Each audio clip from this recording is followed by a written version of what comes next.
Hi everyone, thank you for joining me and welcome to the channel. Today we're going to talk about the 14th degree of Aries. This is where the full moon was.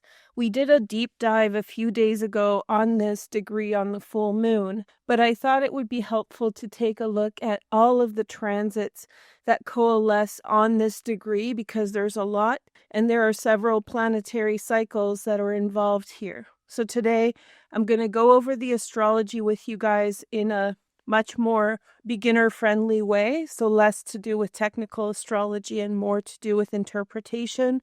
And then we'll do an all sign for every single sign, explaining for you what that means for your sun, moon, and rising. I didn't include in either of the videos a very important date, and so I should mention this now.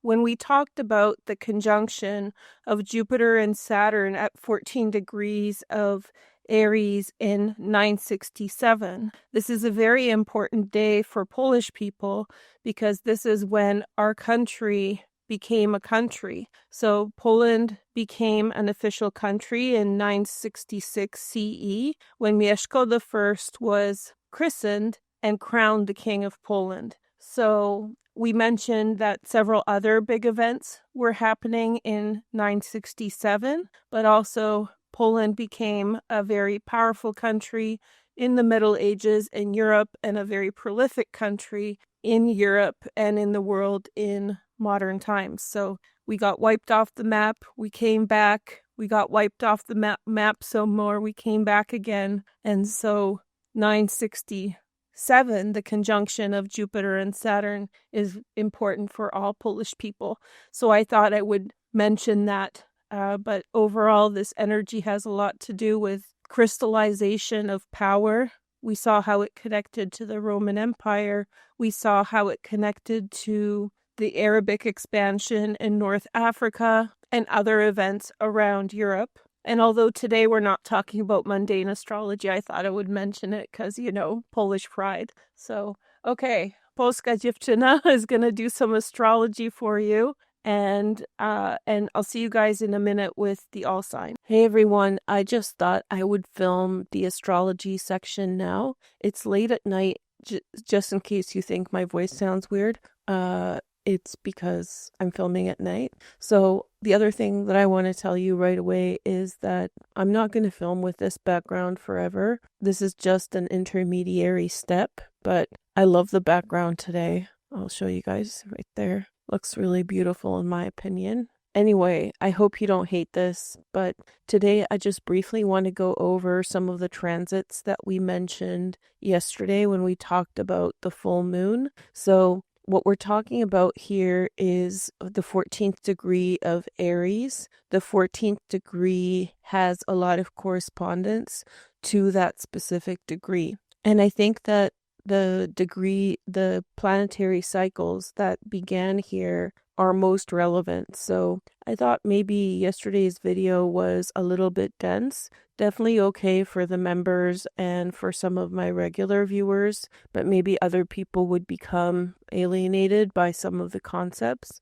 So I thought I would do an all sign, but first go over that astrology again. Some of the astrology I talk about is creative, which means that it's non-linear, it's not prescriptive from some normal way that people read. And so what happens with that is I have to show my work, right? So with showing you that everything correlates to 14 degrees Aries and the other things that we talked about, the Star of Bethlehem, that's a lot to cover. And I thought we did really well. I think I covered it in 40 minutes, but still it gets a little bit obscure unless you know astrology already. So in today's video in astrology, we're just going to talk about the effects. If you have a question about the aspect itself or where I got the math from, then please watch the other video. Link it in the comments in the description. All right, so first I wanted to cover the full moon itself. I know it's been a few days, but that's the context under which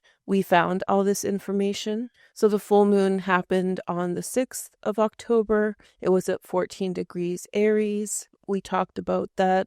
Let's talk more about the implications on your life. So under this full moon, you're experiencing issues that are concerning dynamics regarding autonomy versus relationships. So lots of thoughts about and circumstances that bring up ideas regarding where you end or where others begin. So you may be experiencing situations that bring that up in your mind.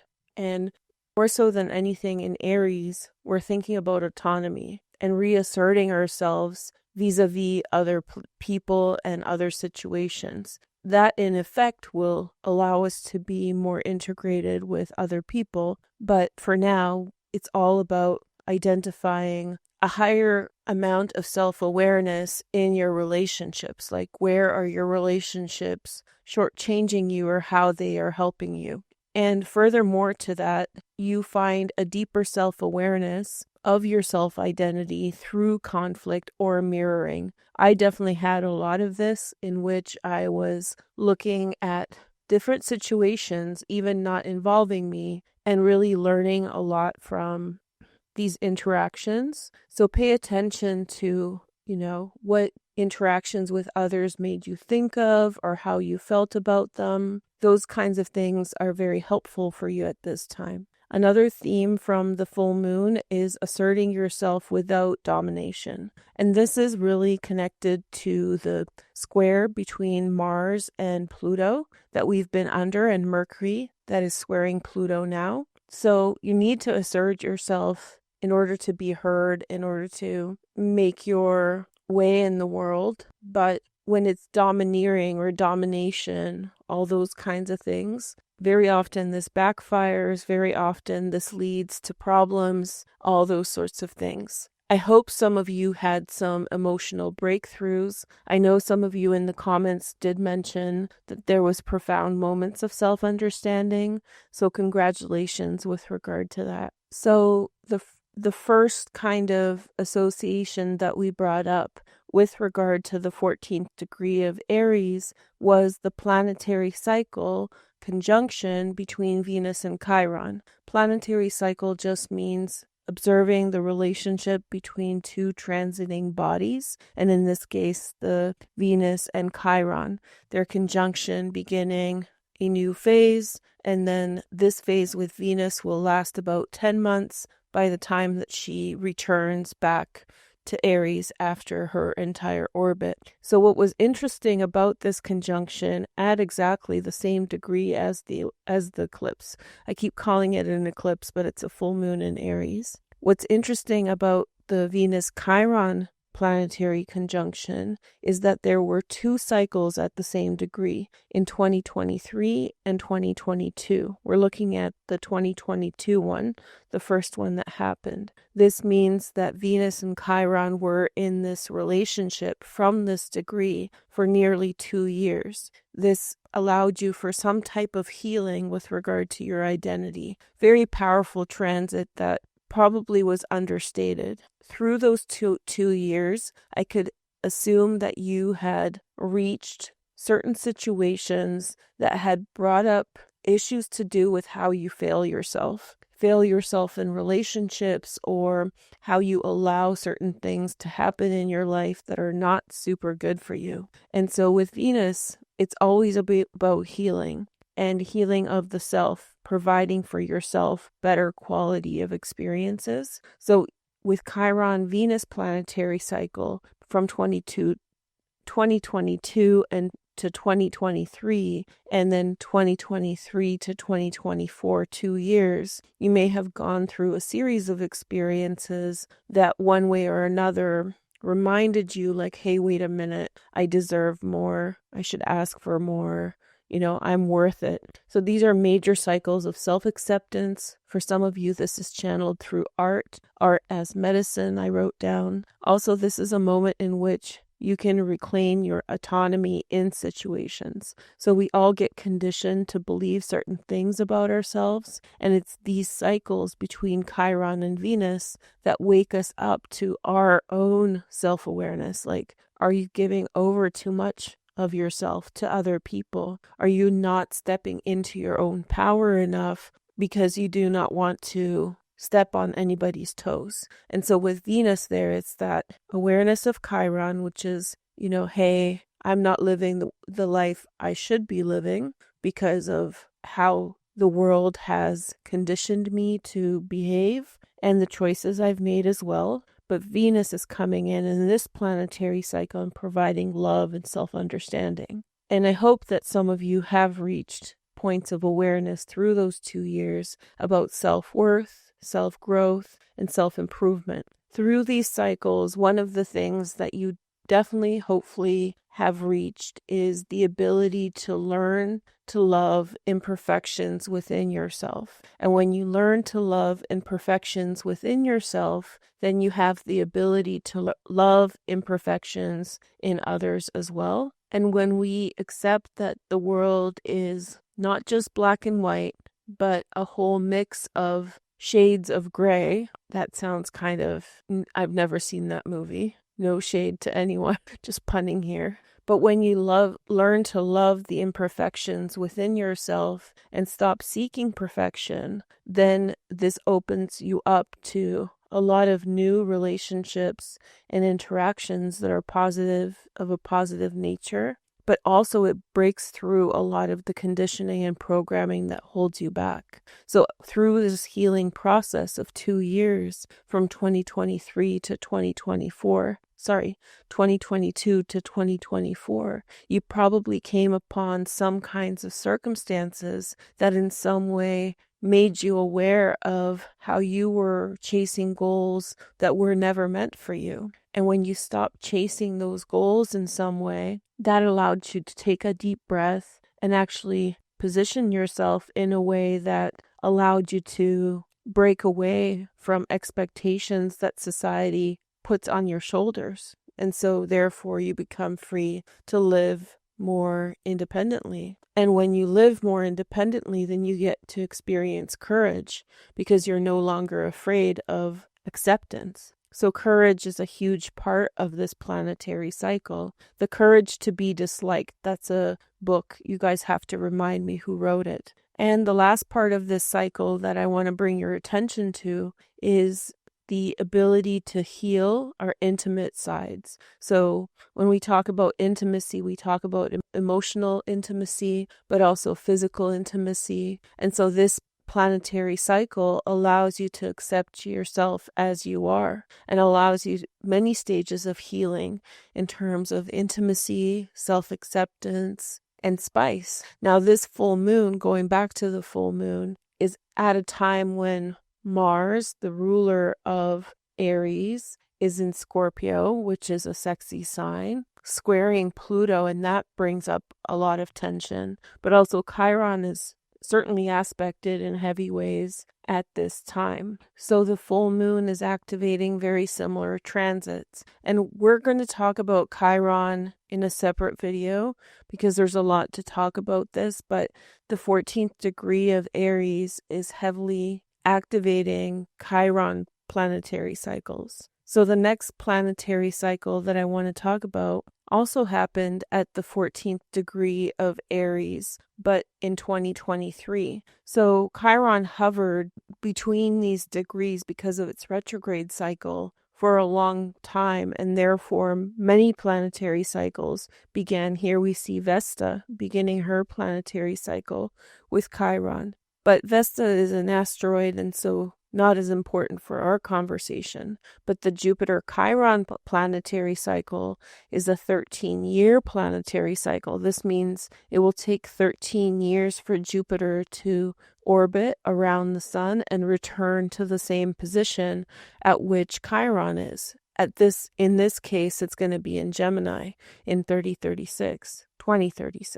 But so for now, we've just begun a planetary cycle at 14 degrees of Aries. And under this full moon, Chiron and Jupiter are actually forming their first square. And we'll talk about this in another video. So we have the two major benefics in ancient astrology, the two really positive planets, making conjunctions with Chiron in the last stretch of its journey in Aries. And Chiron in Aries has a lot to do with healing of the self. And so these planetary cycles refresh, renew, bring you out of circumstances that you may have felt downtrodden in, great improvement starts here. One thing I mentioned in the video that I want to remind for you again is that this planetary cycle actually lasts until Gemini. So even though there will be aspects that Jupiter and Chiron make to each other in Taurus, we won't see another planetary cycle start until Jupiter reaches Gemini.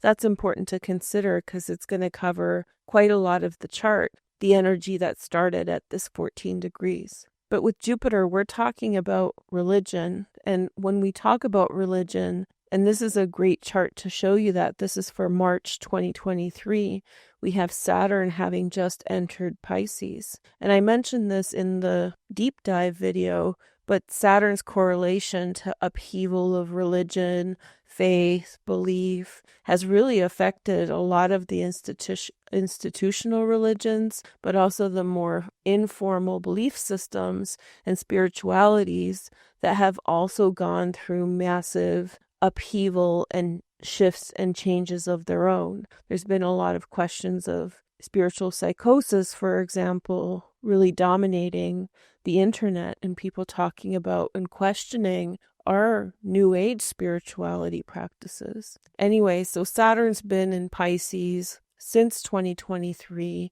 and giving us food for thought about what we believe in. And so with Chiron and Eris, we're talking about the self and identity, and Jupiter joining here is giving sort of a boost to the ego, or maybe a path forward, giving you some kind of a sense restored in your own decision of divinity. So hopefully Saturn has helped you to question your biases about religion and ask yourself, what is the foundation from which I believe the things that I believe? And so with Chiron Jupiter conjunction at 14 degrees Aries, it's not about doing away with religion. It's about feeling more rooted to the core of your religion and being more confident about what you believe is really true to form. Now, Jupiter is a benefic. It's a shielding, nurturing, caring energy. And so what I see this as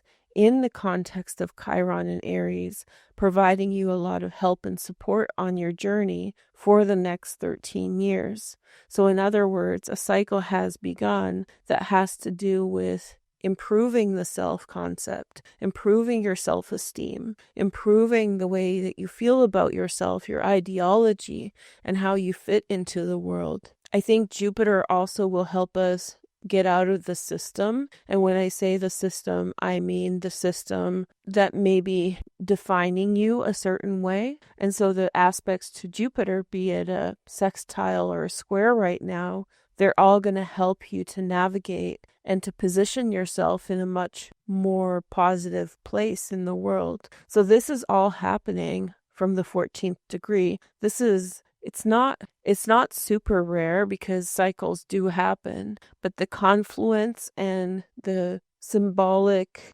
density at this degree is quite profound, especially when we're thinking about the religious context that we were talking about in the other video and the Roman Empire. So with Jupiter and Chiron at 14 degrees, it's a lot of like healing. And if you have something about you that's discrimination, that's experiencing discrimination, it's likely that Jupiter is providing you a 13-year cycle of restoration for that.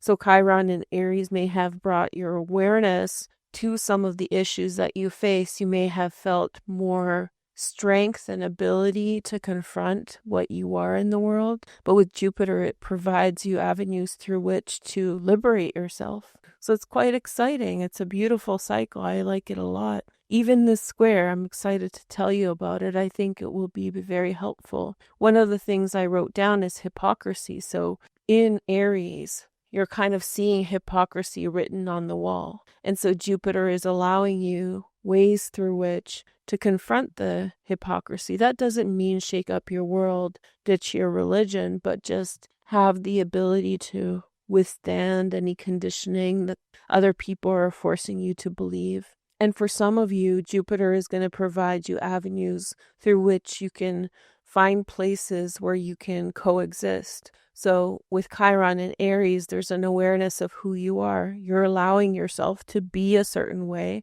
to position yourself in the world a certain way. And Jupiter is helping you find a space in which that existence can be genuine. So sometimes we find ourselves, but our environment's not receptive. And so Jupiter's position in this planetary cycle will help you to identify where you can actually be yourself. I think that Jupiter is going to bring a lot of positive things to Chiron. We'll talk about this in a separate video because this square is it's like 6 months that we're going to be under the Chiron Jupiter square. There's going to be 3 direct squares that form, just like with Mars and Mercury and Venus last year with the outer planets. So there's going to be a repeat pattern of 3 squares between Jupiter and Chiron into 2026. But Jupiter is so we're going to talk about this in a separate video, but Jupiter is going to provide you ways around difficult things in your life. And that's pretty exciting. So we'll save that for another day. And so here we go. This is 2026. It's a little foreshadow for you guys. Here's Lilith. She's out of Scorpio. Lilith and Scorpio is some of like the darker energies here. So Lilith enters into Sagittarius, and by April, it's going to be in the middle of the sign. And it's going to have several aspects to Mercury, but specifically to Mars here at 14 degrees of Aries. And I think that this is really connecting to the square between Mars and Pluto, and then Mercury and Pluto. And we see the same stack here between Mars and Pluto, right at those same degrees. I feel like this is going to be some kind of an echo from these circumstances. And even though it's a trine, in this case on April 24th, a grand trine with the moon, that's just going to be one day. I feel like this could be some kind of an echo back to early October of 2025. So you can write that down in your calendar. So by May 1st, Mars and Mercury will pass this exact angle. And then for May 2nd, Lilith will move into the 15th degree. So she'll just miss a square to Saturn at the 14th degree as well. So yes, I think there's an echo here in the last week of April from this full moon, and specifically the tensions that we experienced between Mars and Pluto and Mercury and Pluto. I feel like there's potential for some backstabbing going on. Someone who was adjacent to the situations that you have experienced having a go at it. But I do think it's going to fail. And I do think that the best resolution is not to succumb to negativity, but just kind of be aware and have your guard about that dynamic. So yeah, there's potential here for some backstabbing, communications appearing advantageous. It's a trine, but it having some kind of seediness to it. So be careful with, reactions. And since it's such a small amount of time, like April 24th or 26th to May 1st, a great way to deal with that is delayed responses. So do not react and just pay attention. And if something comes up, you may just want to wait a few days before you respond or even decide not to respond. The message here for me is don't get duped. It really feels like stirring of the pot or trying to cause problems, but it just feels like too little, too late, out of context. In May next year, we'll be approaching the opening square just after the opening sextile from the next planetary cycle between Pluto and Mars. So essentially everybody will be on to bigger and better things. It feels sort of too little, too late. And then on March 17th, which is actually before that, Venus will form a square to Jupiter. Jupiter's going to be in the 15th degree for a long time next year. This is really nice because it's Jupiter's exalted degree, and Jupiter will be at the 15th exalted degree for a very long time next year. Now, under this full moon again, the full moon in Aries, Jupiter and Venus were approaching a sextile, which they're under now. So this is going to be the closing square as Venus approaches Jupiter for the next planetary cycle. All this means that the relationship circumstances and self-love and all those kinds of things, there may be some outcome come May 17th, 2026 to those dynamics. So whatever is beginning for you under the sextile in October may be coming to a close or reaching some kind of culmination point by March 17th, 2026. And I think that because this is the context of Chiron, because it's in the context of things like all of these religious features and the Roman Empire, I think that there's great potential here for healing, especially how we live within context. So overall, I think this 14th degree is like a realignment of values, and not just American values, all of Western European values, who essentially got their start with the inception of Rome in the 8th century BCE. So this square, even though the square itself might produce some kind of a conflict of interest, I would say, maybe an opportunity given to you by Jupiter in Cancer and Venus in Aries, bringing up the issue of self-love and saying, hey, wait a minute, I have to give up this opportunity because even though it sounds great, I have to do more self-care or self-understanding, like I deserve more. That's what it's starting to look like to me, that Jupiter is going to give you some kind of opportunity, and that you are going to decide by about March that that opportunity is not good enough for you, but you feel that you need something more aligned. So you might be surprised that you're going to be turning something down by about March 2026 in the context of healing yourself, healing your identity. You know, for example, something that comes to mind, somebody could be asking you out and maybe you like them, and then you realize that, like, hey, wait a minute, you know, I need to honor myself a little bit more. I need to spend more time with me. So it could be a situation like that, conflict of interest, something shining in your way, offering something that you thought you wanted, and then Venus passes the 14th degree, connected to this full moon, and brings up your self-awareness that, like, I deserve even more than this. So you might be really pushing the boundaries of how much you deserve and what you're willing to put up with and what you want to go for. These are all wonderful questions, and these are circumstances in your life that are bringing these things up. Remember, Chiron is about to leave Aries and enter into Taurus. So this is the end of our self-love journey for 50 years until it comes back. And one of the things that we're going to talk about later is that right now and also next year, Chiron is conjunct Eris. Eris is an asteroid who's been in Aries for a very long time. This combination is tough. It's like Moon and Saturn together, because you have like a very vulnerable or soft transit like Chiron that has to do with self-awareness and sensitivity. And then you have Eris, the sister of Mars, the goddess of war, you know, coming together. But don't worry about it. It's going to be a part of a greater self-acceptance, self-love kind of cycle. And just to reassure you, by June 2026, we'll get another planetary cycle in Cancer, which is very favorable for Venus. Jupiter is exalted in the sign of Cancer. So we have a whole other 10 months of rejoicing and celebrating relationship themes. So this square that we're looking at, what was it, in March, is not the end of the story of relationships. So don't worry. It's likely that it's about deepening love, deepening connections, deepening your relationships, but moving forward from 2026 into 2027. Okay, so I hope this was fun. It's a different way to explain the chart. Still took half an hour, but it's worth it. I hope you guys enjoyed. And now I'm going to tell you how some of these features apply to your sun, moon, and rising.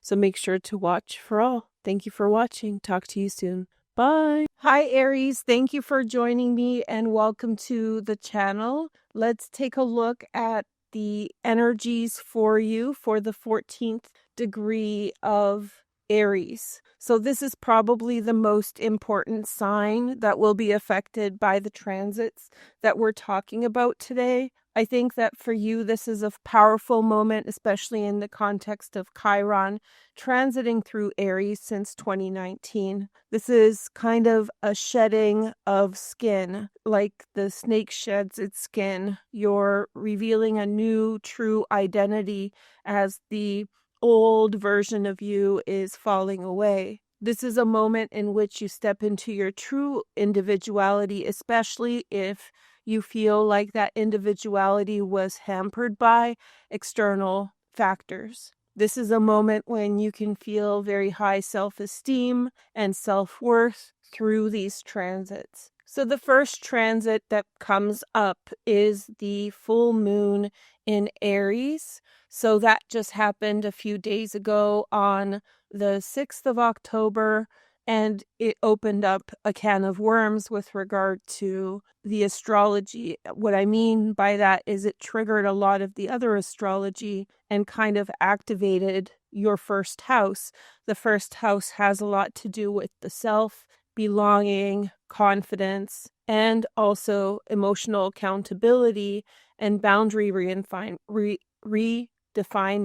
What I mean by that is that you are looking at yourself as an autonomous person in context and really asking yourself if you're giving up too much energy for others or if you're letting other people's energy influence you. And so through this full moon, you may have had pangs of awareness and realization and an ideological waking up of the self, feeling confident to be yourself again, or maybe letting go of false representations of you that you've been clinging to for a long time. So it's not just the full moon that's important. If you watch the astrology, you're familiar with that. We also went through a 2-year period in which Venus and Chiron joined together at exactly this degree in 2022 and in 2023. This means that the planetary cycle, which is the relationship between the two planets, happened in 2 consecutive years from this exact degree. So in the long video, I explained a lot more of the intricacies of this, but for you, this means a wave of healing, improvement, understanding. You may be celebrated for something about yourself that you've never been celebrated for before. There may be energies coming in to support yourself at this time, to support you. So this would be from 2022 until 2024 when Venus formed these aspects to Chiron. Now, Venus is still forming aspects to Chiron this year and the year in 2024, but they're not from this degree. So the key moments would have been from 2022 to 2024. In 2023, in May, we had another key moment.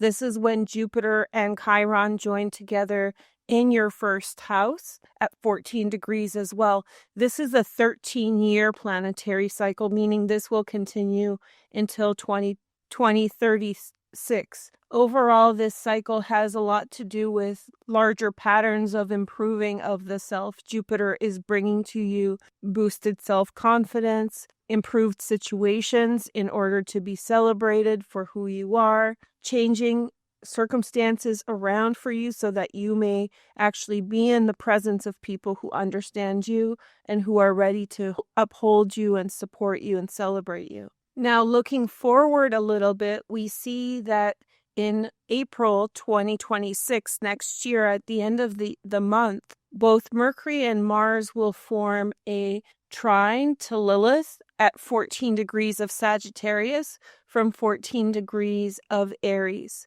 I didn't mention this in your video today, but under the full moon, we had the 14-degree full moon.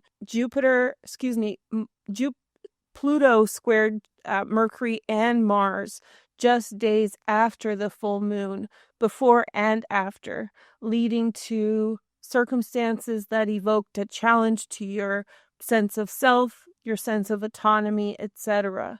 So this full moon square happened from the 8th house, right here, and to the 11th house, signaling that there was possibly a cessation of friendship and social connections at that time. And so and this may involve like a a spiritual attack or a psychic attack, undermining your sense of self. And when we're looking at April 2026, there may be some kind of echo from that situation because both planets are going to be aspecting Lilith. The important thing to remember about this is that this is not going to be a situation that you're in the moment. It's going to feel very valid, very real, or even unsettling. But then once the transit passes, you're going to feel much better. It's something to do ideological is going to come at you. And what I mean by that is some kind of toxic idea, some kind of toxic undermining event is going to show up, maybe through a similar situation like the conflict you may have recently experienced with a friend. And so that moment, your sense of self is going to feel challenged in the same way that it did under the full moon. Don't worry, Lilith aspects are temporary. They do more scare us than cause real harm unless we believe in them and follow suit. But mostly it's going to be a fright fest. You're going to experience something that's going to be unnerving at the end of April, but it's not going to take you out of your path. Okay, and then we'll go back to March of 2026. So from April to March, there's another key transit that I want to finish this section off with, and that's going to be a square between Venus and Jupiter. Under the full moon, Venus and Jupiter actually created a sextile. It was the opening sextile of Virgo and Cancer. And by next March, Venus is going to be applying a closing square into Jupiter. Again, from the 14th degree, I have her here at 12 degrees, but she moves quickly. So she'll be at the 14th degree, and Jupiter will be at the 15th exalted degree of Cancer. And so this will be a powerful activation that I think that will actually expand your horizons beyond what you expect.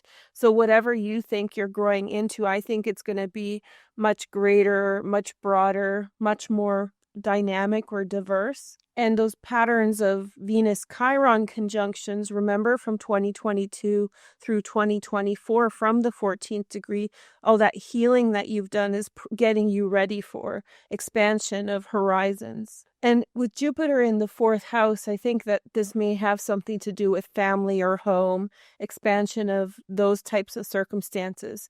And that kind of support typically is the best when people who we love support us in turn and celebrate us. So I think that maybe an aspect of that will involve the support of your family. Okay, so let's take a look at our cards. And so first we have the Empress, we have the Failure, which is the Seven of Pentacles, we have the Queen of Wands, we have the Ace of Swords, the Two of Wands, which is Dominion, which is Mars in Aries, and then we have the High Priestess. So I think that there is some kind of conflict, and this is going to show up for everyone, so don't feel like you're on the chopping block or something terrible will happen. This may be some kind of conflict to do with money, and since the North Node is moving through your 12th house, it makes me wonder if this is something that is unexpected. Either you as a mother or possibly to your mother, there is some disagreement or a disagreement between sisters over money. That's what my intuition is suggesting. So there is a circumstance that there's a fear of money, or maybe a lack of confidence that you will treat your money well. So there's a lack of belief that the money that you have, you are going to use equitably for the long term. And I feel like someone may be asserting themselves, or maybe this is you, asserting yourself in this situation. And this may be creating conflict for you with people around you who are expecting maybe a different side to you, a more compliant side. But I think that there is going to be some kind of message or communication that is shared with other people. And either you articulate or someone articulates what they feel in a situation well. Somebody is saying something, they're sharing information, And that insight that they are sharing is actually allowing greater understanding, greater harmony to be reached. Remember, the two planetary cycles that began at 14 degrees of Aries are with Jupiter and Venus. These are healing energies. In other words, people around us are going to come to understand where we are coming from. But if they cannot, if they're not the right people to hear the message, it's likely that you will find the appropriate people who will. So there will be some kind of a decision point around money or a financial situation. There may be a rift, especially it feels like somebody's asserting themselves around money. I will use my money this way instead of another way, for example. And so other people may be surprised at the level of confidence that you put towards your decision. But there will be, like I said, a powerful communication, some kind of powerful message that will bring insight into circumstances and bring clarity to this situation. Remember, through these transits, relationships mirror your self-awareness. So if the people around you are telling you certain things, it kind of actually is telling you what you are allowing for yourself. So if you feel that people are in some way transgressing your personal boundaries, if they're being overbearing, or if you feel like you need to quiet yourself down to be accepted by them, then most likely there needs to be change, communication, or complete transformation of the relationship. Okay, thank you guys so much for watching. I hope you like this format. Let me know in the comments what you think. Again, this is the most important transit for you, and it's so interconnected with so many of these planetary cycles, so many of these astrological events. If you haven't seen the long form video for this, the deep dive, then please check it out. I'll link it in the description, and I'll catch you next time. Thanks, Aries. Take care. Hey, Taurus. Thank you for joining me, and welcome to the channel. I'm excited to be here with you guys today to do astrology and tarot for 14 degrees of Aries. So you are the lucky sign who gets this position in the 12th house. So this is a powerful position to have this convergence of transits. The 12th house is the private house. It has to do with your turning inward, hidden realizations, and even your subconscious. The subconscious is important because it's not necessarily something you consciously are aware of. It's something that happens kind of behind the scenes. So I want to go over the transits with you that are happening at the 14th degree that are affecting us now to give us a greater understanding of what's happening for your sign. So first of all, I would call this a hidden internal turning point. Right now, you may not even be aware of what it is, but you may have seen changes emerge for yourself in the last few years, as we will talk about next. You may see an increase of hidden realization surface, and also some of you may choose to withdraw. That withdrawal is going to only increase in 2026 when Saturn enters into Aries. This all started with the full moon in Aries on October 6th. Alongside the full moon, we had a square between Mars, Mercury, and Pluto.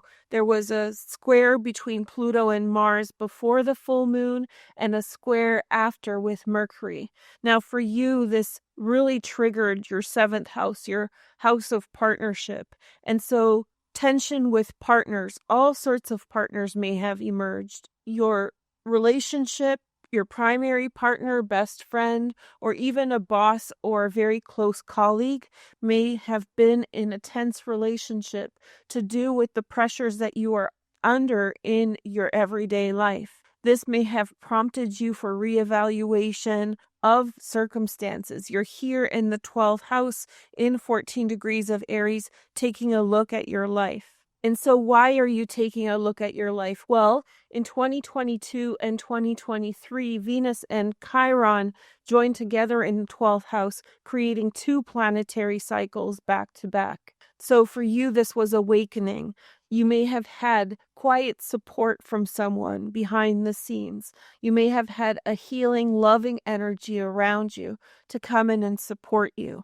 This energy facilitated for you the ability to see your outside world, particularly your 7th and your 10th house. Pluto was just about to enter the 10th house then, and you were taking a look at the world and how dynamics were functioning, and you were reassessing who you were in your private space, and maybe some of the math wasn't mathing. Then in May 2023, we had the beginning of another planetary cycle, this time between Jupiter and Chiron. Now, did you notice that a lot of the aspects at 14 degrees Aries happen with Chiron? So we're looking at Chiron's path through Aries in your 12th house that began in 2019, and will continue until next year as it transitions fully into Taurus in 2027. For you, the Chiron transit was deeply personal, except a lot of people may not know what was happening for you. It was so happening internally, very private, not much shared. So this conjunction in 2023 between Jupiter and Chiron began a 13-year transit that will finish in 2036 in Gemini. And so these two planets have begun this planetary cycle that will transform your life at the foundation. And so you may have seen things like partnerships not add up, career issues come up, because you start to realize that things are not in the alignment that you want them to be. But this isn't the conscious one that we're seeing with Aries. This is the subconscious. So these are kind of things that are catching you by surprise, and slowly you're piecing things together. Okay, so another main transit that we need to focus on is at the end of April next year. This is a disruptor transit. And so this transit echoes the full moon that we just had in October, when Lilith in Sagittarius creates a trine to this exact same position of 14 degrees of Aries, first with Mercury and then with Mars. Just remember that square under the full moon between Mercury and Mars to Pluto is being mirrored by a trine to Lilith late in April next year. This is not a transit to be super worried about, but it does look like there may be threats of endings or dissolution of circumstances for you. In other words, someone or something around you may be seeing you freeing yourself up, and they may in some way try to put pressure on you to change your course, change your path, or to sabotage you. With Lilith transits, it's kind of seedy and unexpected, but the bark is far worse than the bite. And if you get spooked by the bark, you may actually trip over yourself reacting to the fear. So the message here is, in late April, prepare for a situation that might be uncomfortable, but one that you ultimately will get past. And if you're wondering what that is, it's probably some kind of echo to this relationship career dynamic that emerged alongside the full moon. The last transit I want to share with you guys is a really nice square from Venus at 14 degrees of Aries to Jupiter in the 3rd house at 15 degrees. Now, a square is a tense energy. Underneath the full moon, Venus and Jupiter were in a sextile. So Venus was in Virgo and Jupiter was in Cancer. In that same planetary cycle, we have a square here between Venus and Jupiter in March of 2026. Venus, remember, was creating a planetary cycle with Chiron from the 14th degree in 2022 to 2024. And this is where some kind of deep healing started coming to recognize what you truly want. Some kind of quiet support behind the scenes, helping you to rise up past your insecurities or past things that you were feeling were barriers in your life. Some kind of loving, possibly feminine energy that was helping you to move past these limitations. Well, Jupiter square is not bad in this case. In fact, it's shocking your expectations. Something close to home. 15 degree is the exalted degree of Jupiter. Of all the degrees in the zodiac, that's the most powerful one, and Jupiter will be here for 2 months in 2026. This square is shocking you beyond your wildest expectations. It's not even what you expect it to be. So that trine between Lilith and Mars in April, which is after this square, don't even worry about that. This is shattering your expectations, giving you better options. Where you can look for this is specifically in your neighborhood, close to home, in your lived experiences, things with people and environments around you, people with whom you have regular contact, IRL. So that's in real life. So pay attention to this. You won't miss it. This is going to shatter your expectations and take you in a much better direction, bigger and bolder than you thought possible. So let's take a look at your tarot cards and take a look at what they say. So right away we have the Hanged Man, which is the card of Neptune. We didn't really focus on Neptune here, but Neptune is in your 12th house as well. Let me show you. So here is Neptune in the 12th house. It will re-enter Aries early next year. Although it's not a part of the 14th degree dynamic, it's adding to the potency of what's happening for you in the 12th house. So we have the Hanged Man that connects with Neptune. This signals delays. 12th house naturally would have some kinds of delays, if only because it's the subconscious. You don't even know where you're fully going with things yet. And it looks like maybe some of those relationships do need to change. We had that Lilith in the 8th house, a friend who's threatening you. They're not going to be friends with you if you honor yourself, is not a friend that you want to keep, right? So we have the Three of Wands, which says it's the card of virtue. It's saying that your heart is in the right place. It's the sun in Aries. By April, the sun will be in Aries again. So we'll have Aries season. Then we have the Queen of Cups and the Four of Pentacles. There's a very strong connection between yourself and someone else. There is maybe some degree of a lack of clarity in circumstances, but there is a very strong and powerful connection nonetheless.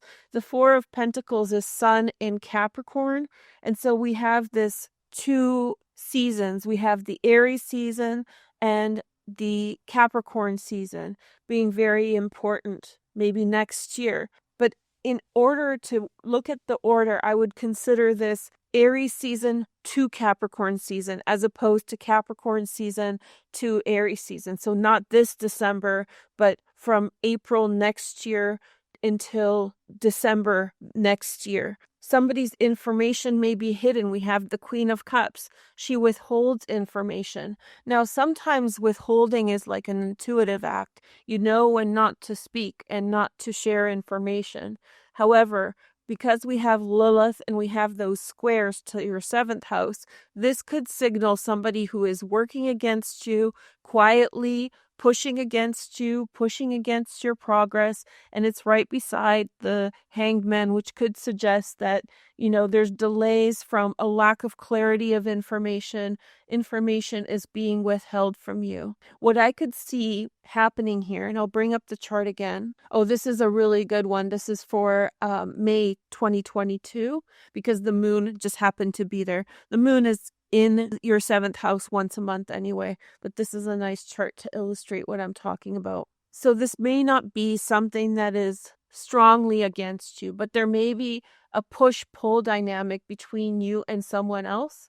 Just remember that the Queen of Cups may be a man. It may be another gender. We're just talking about an energy that is keeping quiet, has an intuitive connection to some type of truth, and may not be sharing things that may be causing you delays. So we have transits in the 7th house. We have transits in the 8th house. These are your relational houses. There's a lot happening in your 11th house with friends, but I think that this is much more of a progressive position, like the Two of Pentacles. Pentacles. Your friends are your avenues through which you make connections to the outside world. And look at this stacked house, 12th house in 2026.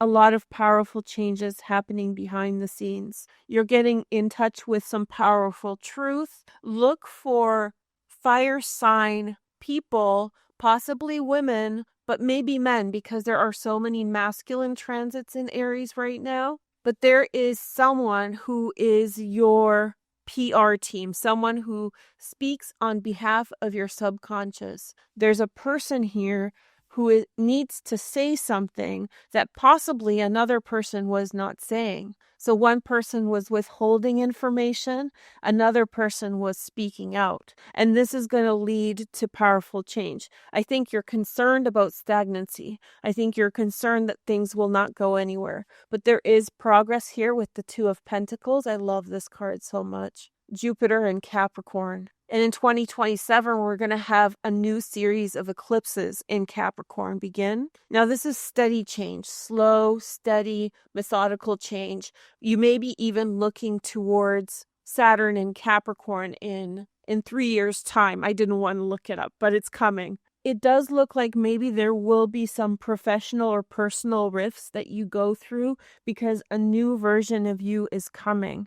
I feel as though you already have certain alignments that are going to help elevate you, but in the process of which there will be slow resistance. Now we're moving into energies in which water dominates here and there, but water is the energy that is decreasing. And here we have powerful earth energy showing up. So we have fire, water, earth.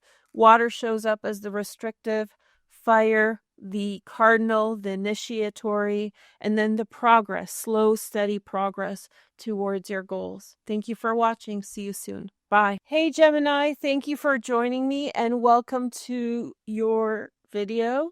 We start off focusing on the full moon that happened on October 6th. If you want a deep dive, check in the description. Some of these transits I'm going to go through quickly, but I explain them in that bigger video. It's really good.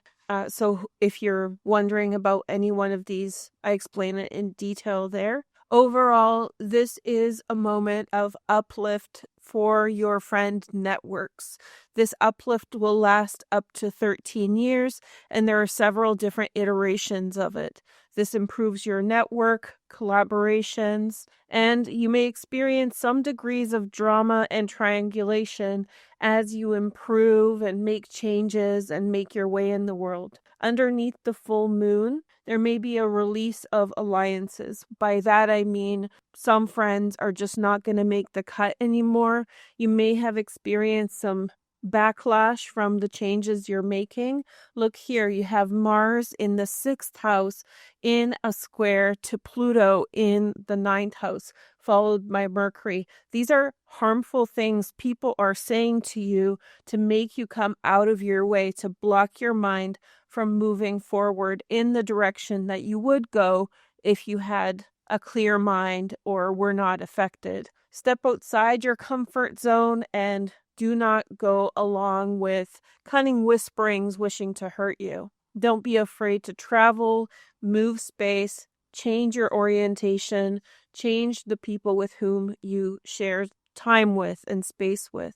When we take a look back to 2022 and 2023, we have this double cycle that began at 14 degrees of Aries between Venus and Chiron. This was a 2-year cycle that lasted from 2022 to 2024. In this cycle, you may have begun to experience an increase of support from unexpected allies. So in situations where you may have felt estranged from friends, suddenly Jupiter comes in 2022 in Aries, and Venus forms this Chiron conjunction. If you were with people who were not meant to be for you, it was time when this cycle sparked a trajectory of events that exposed you to people that were giving you support. Suddenly you felt from people around you like more understanding. Whereas you were speaking into the void before, suddenly people were listening and paying attention.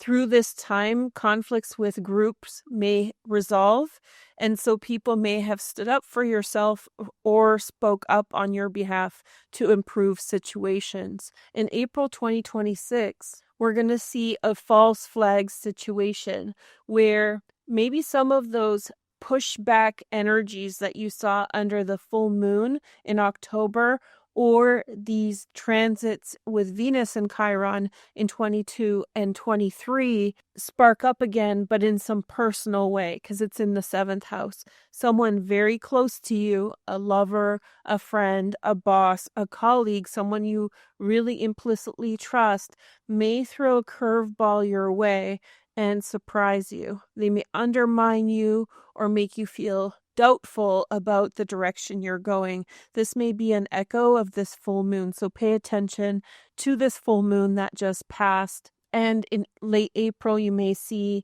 that this energy actually shows up again in a very personal way.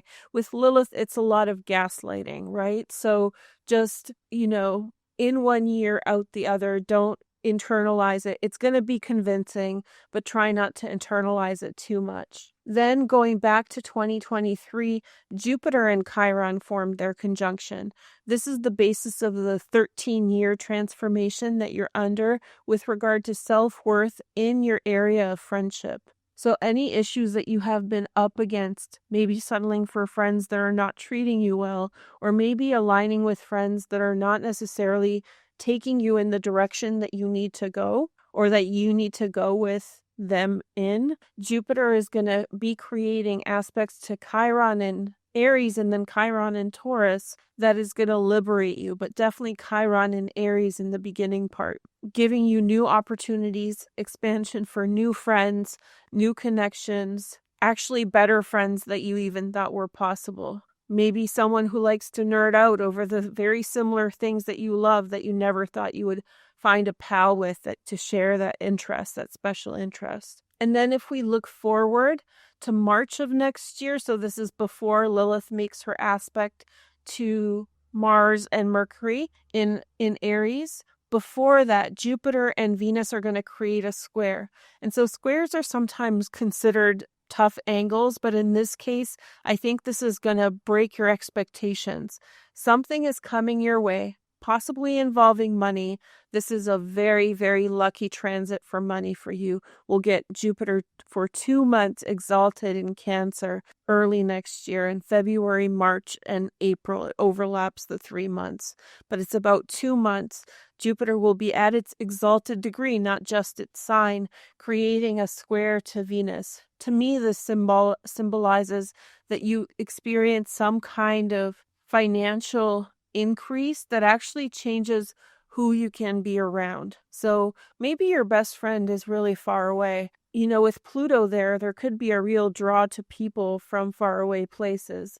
And maybe there are material reasons why you can't spend time together as much as you like. Well, maybe there will be some kind of monetary reason why that becomes more of a reality. Expect your expectations to be shattered around March of next year with some very positive influence on diversifying your friend groups and improving your social network connections. Another thing that may happen is through your social network, you may actually see a boost in financial resources and wealth. So these, even though it's a square, these transits are working together to shatter expectations and actually emerge more powerful in the area of friendship and money. Okay, so let's take a look at your cards. We have the 6 of Rods, the Queen of Pentacles, the 5 of Swords, the 10 of Swords, the Ace of Swords, and the 5 of Wands. These are pretty challenging cards, but not necessarily bad ones. I think that you are in some way trying to get through things that are in your way. And I personally think that let me show you. It's people around you. Now, I'm not one to tell you abandon your friends and, but with these transits, especially with Aries and especially next year when Saturn and Neptune enter the 11th house and we have so many aspects to Chiron in its final degrees, and Lilith in your 7th house. If your relationships are not good for you, Gemini, then really, really pay attention to them. And I think that that's the time in which you should consider some cord cutting with relationships that are holding you back. Let me show you in the tarot what I see. I see, look at this, 5 of Swords, 5 of Wands, and 10 of Swords. Somebody's getting inside of your head. Somebody is putting pressure on you to go against yourself. Let me show you again. Look at this. This is from October, the full moon. There it is right there. We have the square from Mercury and Mars to Pluto. This is someone who doesn't mean you well, trying to influence the way that you think, and maybe Pluto represents, in this case, putting some kind of cage around you, an intellectual cage. The most powerful cages are the ones we don't even notice, the ones we're habituated into accepting. Do you know the story of the elephant, that as a baby elephant gets tied to a pole and learns that it can't actually leave the place it's in? So by the time it's an adult, the chains come off, but the elephant doesn't actually move away from the pole because it's so used to being there. So this is the kind of stuff, the manipulative kind of whispering in your ear, false friends, false allies. Be on the lookout on these things. And I'm not trying to encourage you to get rid of good friends, but this is the time to assess who is the right friend. Put a pressure test, put a stress test onto situations, because the ones who are wheeling and dealing, that are causing you fear of success, you're in victory here, which is the 6 of Rods, and then it turns into Sun and Gemini, which is your card, but the 6 of Rods turns into the 10 of Swords, which is ruin, mental ruin. What's causing that? Look at this. 5 of Swords and 5 of Wands, anxiety and mental distress. There's something going on around you. This is a bit of a warning in terms of a reading, but I hope it's one that you take seriously, and especially when Lilith moves into Sagittarius soon and starts aspecting your 11th house of friendship, of some kind of a person on your shoulder whispering in your ear, making you doubt yourself. You're in a successful position, and yet somebody is convincing you to go against yourself. Your biggest power right here is to identify who is who and what is what. Make space for these new friends. Look at here, these friends in 2026 April that are aspecting Jupiter in the 2nd house, friends with whom you can make money. And look, this is the chart for April. Venus moves into Gemini. That's going to be your 3 or 4 weeks of extra glow, extra wonderfulness. And so by that late April time, you can break the mold, get rid of those unnecessary friends. Saturn's going to really help you in Aries. They're holding you back. That's all I'm saying. They're holding you back, and you can do better. Okay? Thank you guys so much for watching. I'll catch you guys soon, and take care. Hi, Cancer. Thank you for joining me, and welcome to the channel. We're going to go over the astrology first, and then I will read these tarot cards for you. So when we're talking about the 14th degree, we mean your 10th house of career. That's come up a lot in the last 6 months, especially with the transition of Neptune and soon Saturn into 10th house, as well as Chiron here since 2019. I want to reassure you that tensions at work are just temporary. Overall, there is very long-term elevation ahead, so don't worry. With the full moon, you may have experienced some kind of conflict or ending. This is specifically caused by the square between Pluto in your 8th house and Mercury and Mars in the 5th house. To me, this seems malicious because Mercury and Mars in the 5th house in Scorpio squaring Pluto here, there may be some kind of sadistic person getting schadenfreude, pleasure from causing you distress. So around this full moon, it's not exactly the full moon energy itself, but the Mars square happened right before and the Mercury square happened right after. There may have been some maliciousness alongside this full moon, specifically affecting your career and public life. Remember, these squares are fear-based manipulations. So maybe someone did something or tried to in some way intimidate you, or even actually caused an ending for you in some way. But remember, your path is straight ahead and your future's looking bright. You have one of the best career charts right now, and it's not going away anytime soon. So let's take a look at the history a little bit here. We had Venus conjunct Chiron. Chiron is going to show up again and again in this reading. Chiron has been in Aries since 2019 and will continue until next year and 2027 as it transitions into Taurus. So you've really had the brunt of self-esteem issues thrown in your face in your career for the last several years. However, that conjunction with Venus at exactly the same degree as the full moon in 2022 and 2023, two planetary cycles between 2022 and 2024, helped you to build resistance. This is a new friend showing up at work to defend you, an ally where there was none before. In 2022, we also had Jupiter in Aries. That also helped things along the way. Maybe your career or your, how do I say this? Maybe the business that you're in gained some competition and that gave you more options. So therefore, your bargaining position improved at work. This could have been a turning point in your career. Up until that point, you may have seen no hope, no value, Chiron going through. You may have felt like, what did I study this for? What did I do this for? No hope for your future.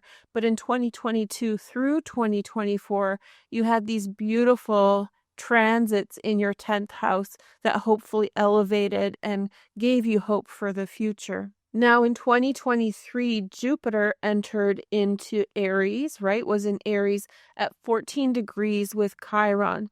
So not only was it a Venus planetary cycle with Chiron that year, but we began a 13-year cycle with Jupiter and Chiron. So Jupiter's effect is much longer. It's 13 years long.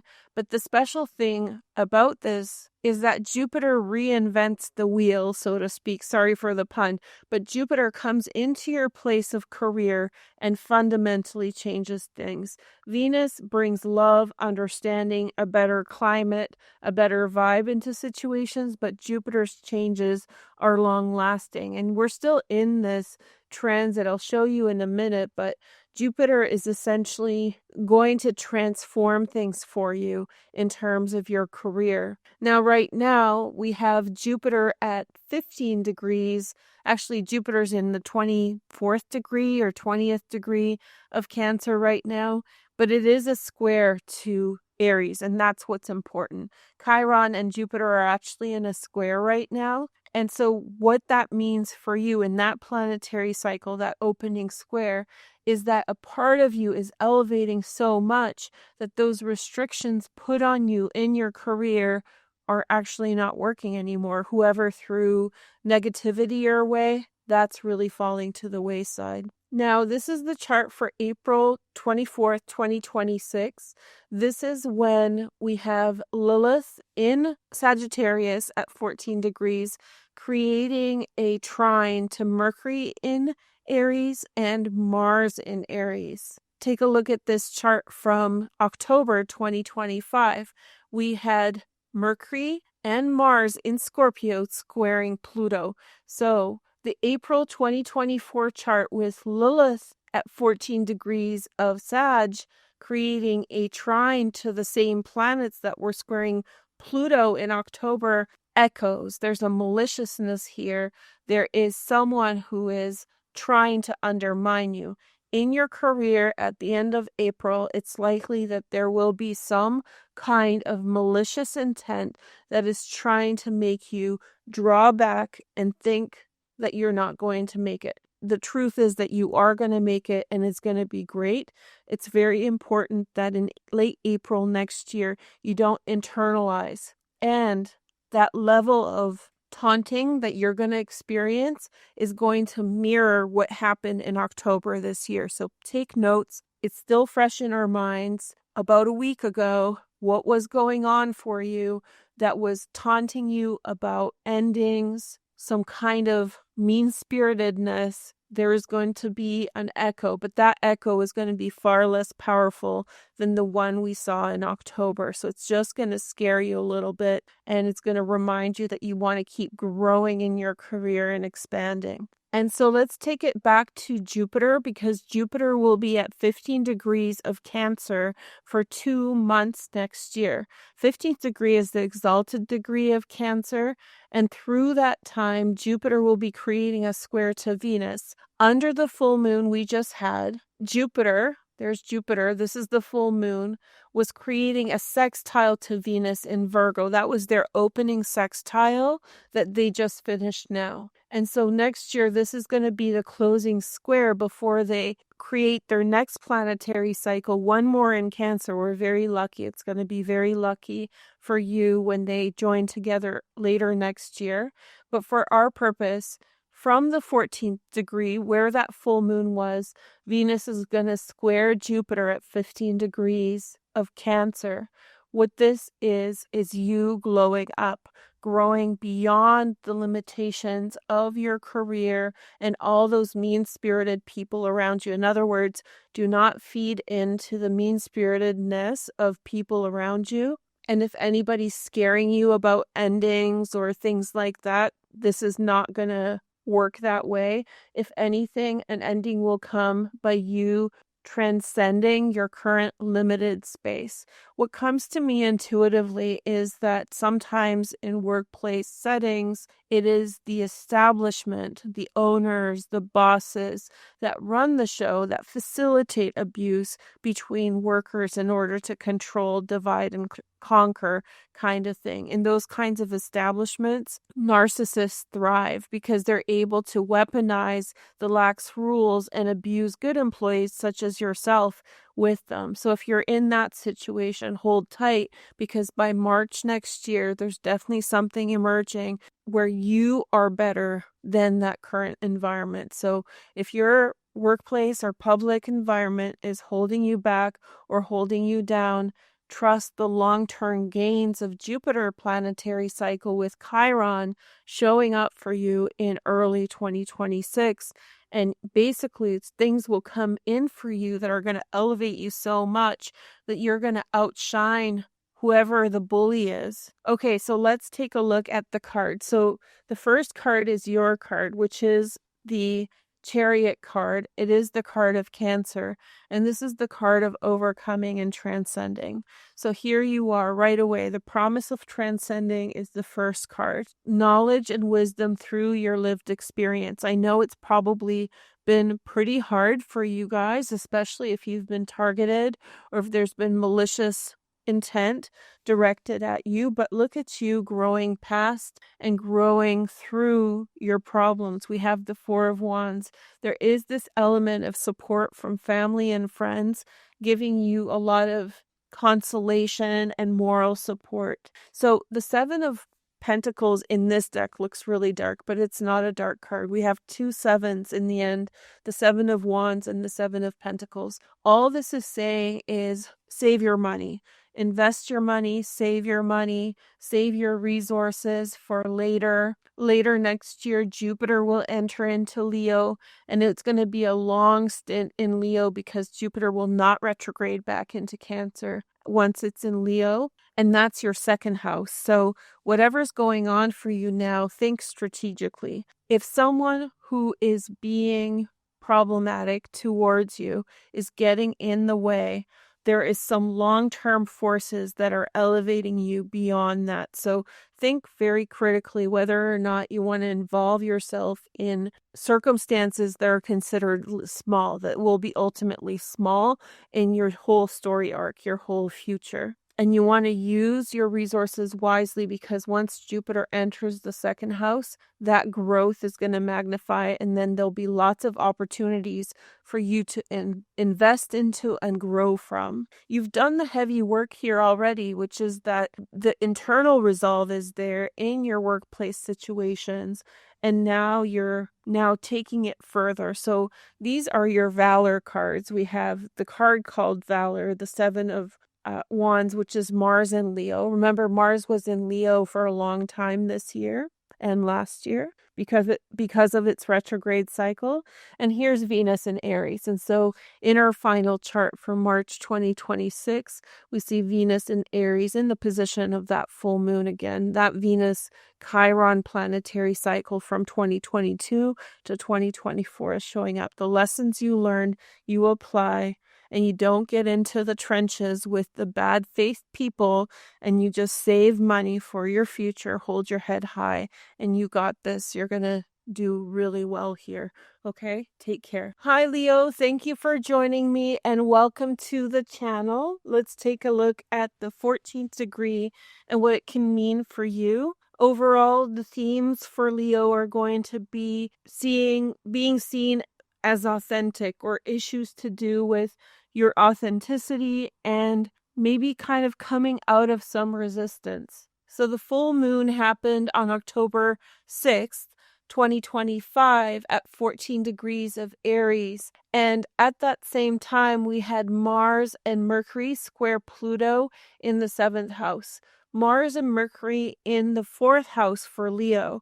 Like, this had a lot to do with familial pressure, and especially for those of you who have come out of a difficult family environment, especially around being seen or being heard, being understood.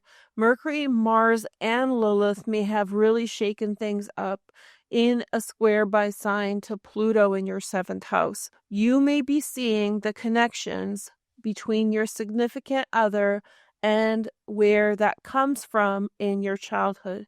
Now, I don't mean to be triggering, but for some of you, it's literally going to be that, but all of you are going to see that connection between conditioning that you experienced early on in your life or throughout your life and what you are accepting around the people around you. The full moon itself was a little bit separate from that square. However, it did show up in your 9th house. So the theme here has a lot to do with being unheard, being unseen, becoming a symbol or becoming some kind of trophy. But when you are a trophy, then no one sees you for who you are. They just see you by the symbology that they see in you, like the superficial side. So your voice gets lost in this.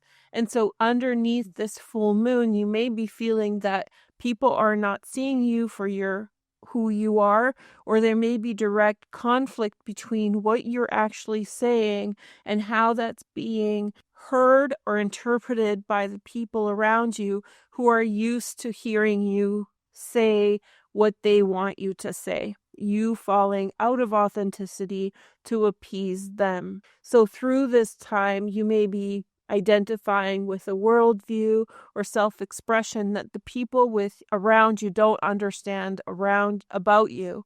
And you may experience that they're so used to hearing you be complacent to what they want to hear that this creates conflict around you. Why are you saying this? What are you talking about? But don't internalize feeling misunderstood.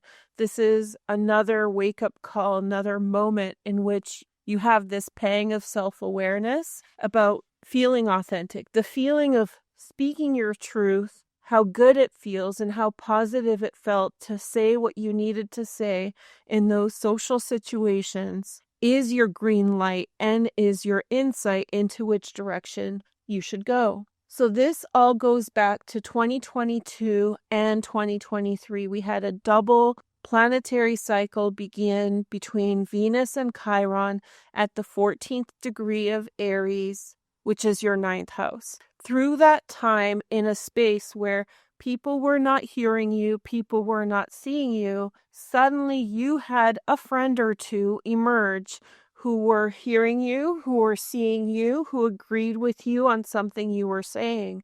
In fact, this was a large moment, 2022, when Jupiter entered your ninth house of reawakening. So basically, in order to make people happy, it's likely you got in the habit of not saying what you mean in order to say what you knew they wanted you to say. And in 2022 to 2024, you had that awakening moment, and you had people who were more interested in what you had to say than you appeasing them. And it was this 2-year cycle between 2022 and 2024 of moments of understanding. Not everywhere, but certain people came up for you that way. And then the longer story arc starts in 2023. And this is when Jupiter and Chiron join together in Aries in your ninth house at 14 degrees. It's all connected to this full moon we just had. That's where we're doing this deeper dive for you today. So with Jupiter,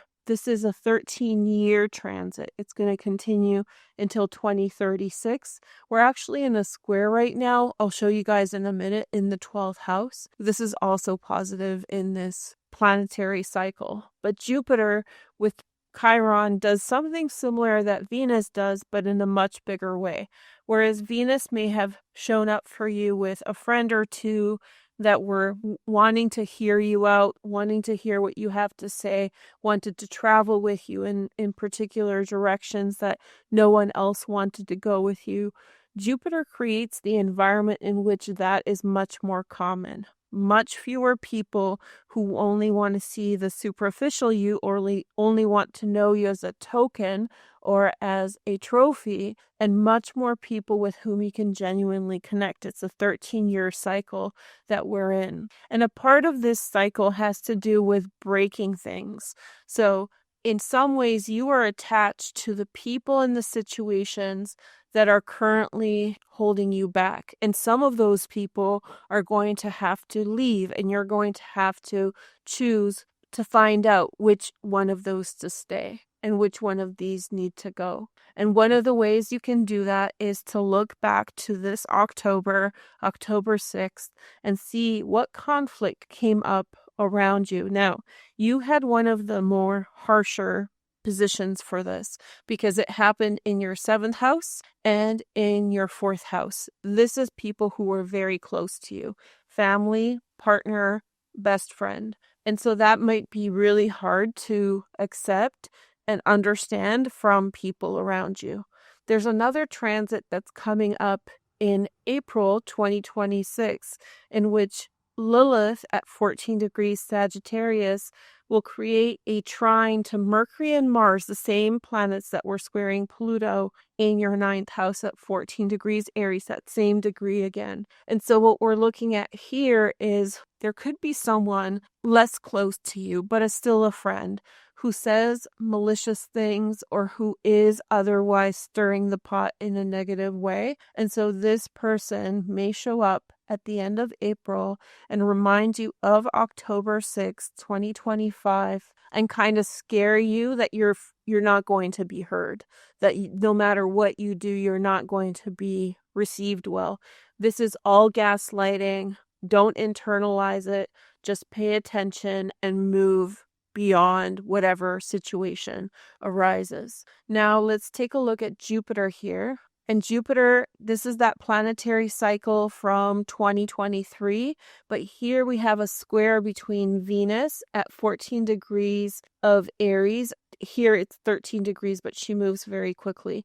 She will square Jupiter, and Jupiter will be in the 15th degree for a huge 2 months. This is the exalted degree of Cancer. It's very lucky that it's in your 12th house. It's likely that there are things happening for you behind the scenes, unexpected things that are going to pull you out of certain environments where you are sharing information, speaking to people, and that information that you're sharing is being ignored. Jupiter here is going to break those things, and it's going to pull you into a direction that is going to be receptive to you.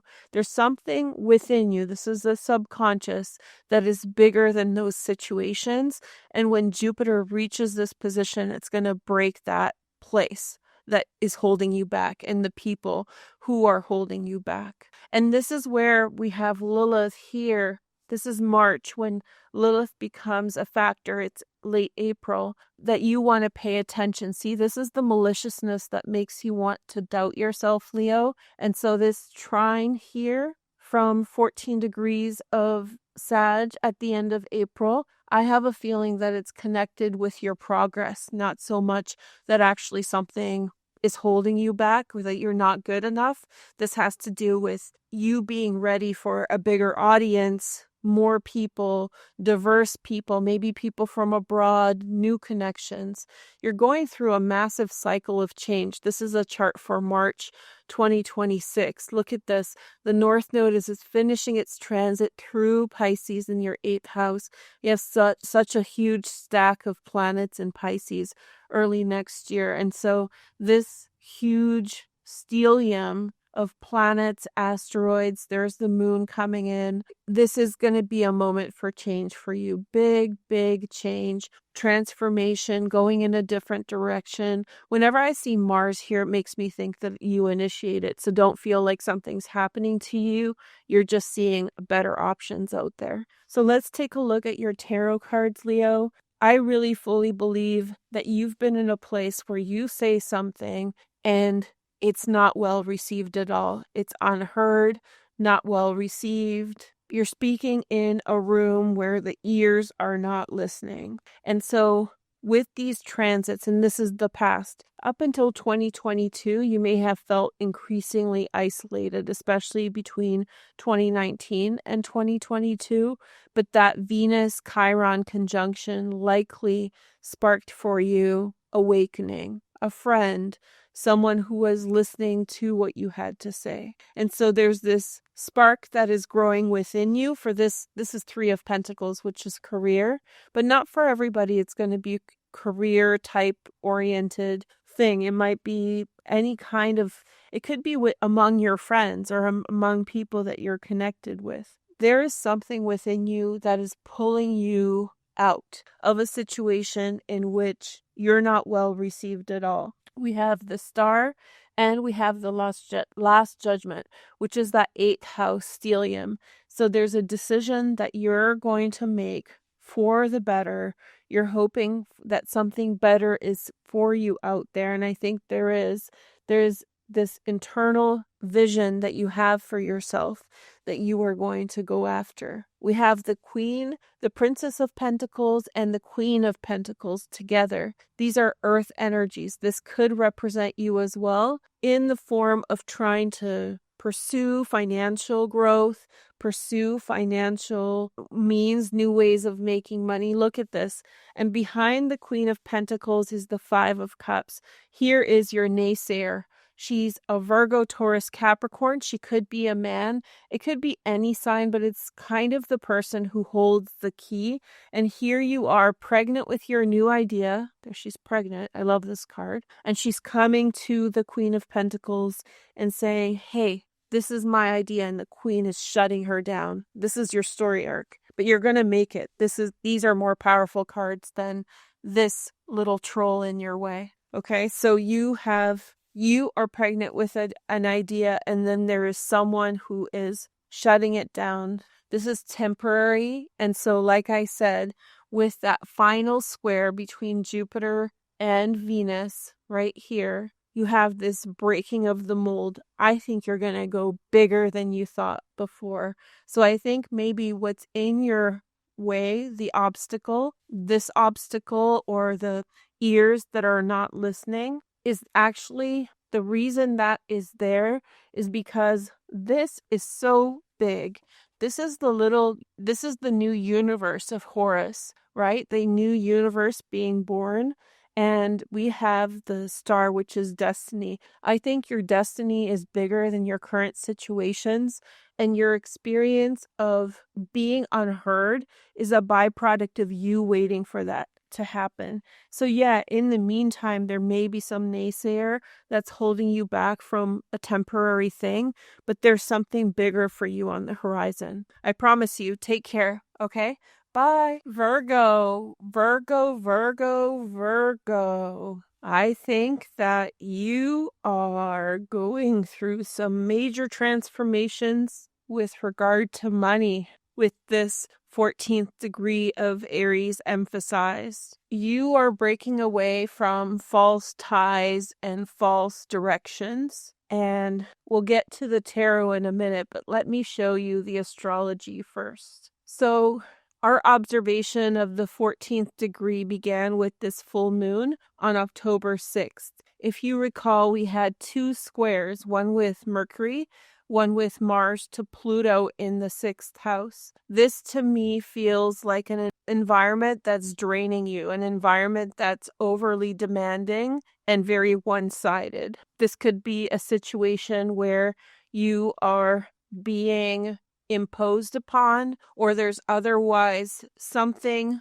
near you that is treacherous or conflictual or undermining. It just does not seem that when we look at this full moon in the 8th house, this parallel energy of the Pluto Mars Mercury square is very sympathetic. And so it feels like an environment in which, Virgo, there is a lack of sincerity, a lack of understanding and compassion for you at this time. But what we see here with this full moon is in the 8th house, a big transformation is upon you. And when we read the tarot cards, we'll see that definitely evolve or emerge. Now I'm going to skip a little bit because I want to bring your attention to what Mars and Mercury are doing. So this is a chart for April next year. We see Mercury and Mars in the same position as the full moon, and there will be a trine to Lilith in the 4th house. So there are undermining situations around you, Virgo, now. But in April of next year, there will be an echo from October coming from your family. So it will be something of a similar nature, but from a different direction, maybe a more personal one. It will feel likely jarring or unnerving or worrisome. Maybe a worry about change, worry about direction. I feel like something is trying to hold you back from the direction that you're going. But let's look at the 8th house more closely. From 2022 to 2024, we had double planetary cycles from the 14th degree in the 8th house between Chiron and Venus. This means that through that time, you actually made meaningful, helpful connections with people who are going to be the avenue through which you make your way and change where your alliances are. You've been in this process from 2022 to 2024. And I want to recognize that this 14th degree is in the context of Chiron, which entered Aries in 2019. So between 2019 and 2022, you may have felt, Virgo, that there was not much of a proper avenue for you through which to find a proper complement to where you are going, especially financially. But between 2022 and 2024, these connections started to happen more frequently, more intensely, and more compassion was shown to you. We also saw Jupiter in 2022 enter Aries, and this is usually a transit that is associated with positive change and transformation, changing your environment to be more receptive to what you actually need and the direction that you need to go. By 2023, we see Mercury and Chiron creating their conjunction at 14 degrees Aries. So this is a larger cycle that's 13 years long. It will last until 2036, and this is a deeper transformation. So if Venus and Chiron are this regular every 10-month iteration of a planetary cycle pattern, the Jupiter-Chiron conjunction is a 13-year cycle that will move you towards larger structural change. In other words, in the 8th house, whatever is holding you back from true partnership, true financial congruence with others, whether it's the circumstances or the people that you're around, you're being pulled towards new directions. Okay. So this is 2023, the cycle for Chiron and Jupiter began. Now let's take a look at 2026, March.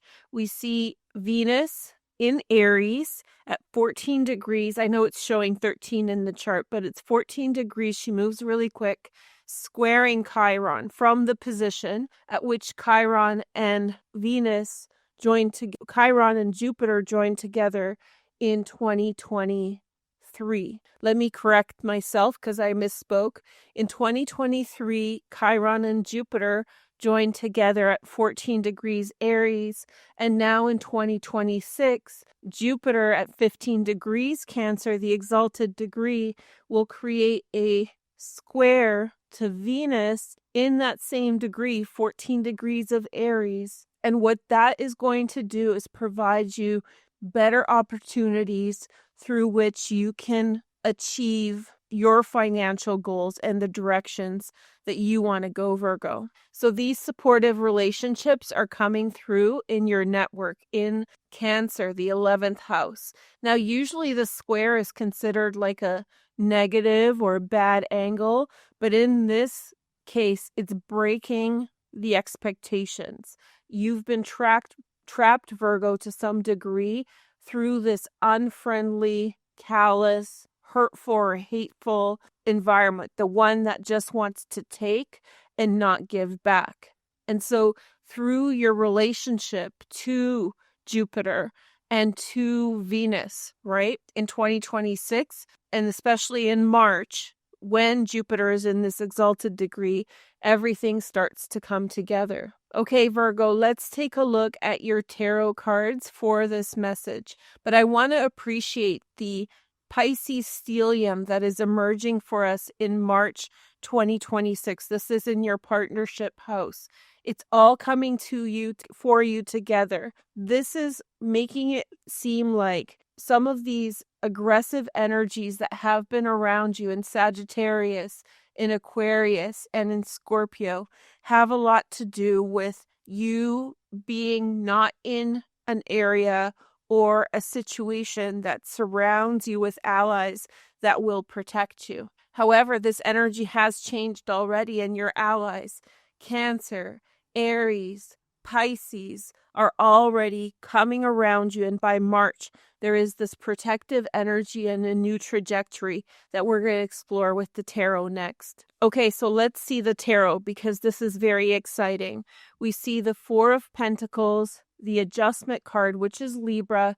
There goes another friend. And then we have the Last Judgment, which is the new Aeon in this deck, one of my favorite cards in all of tarot.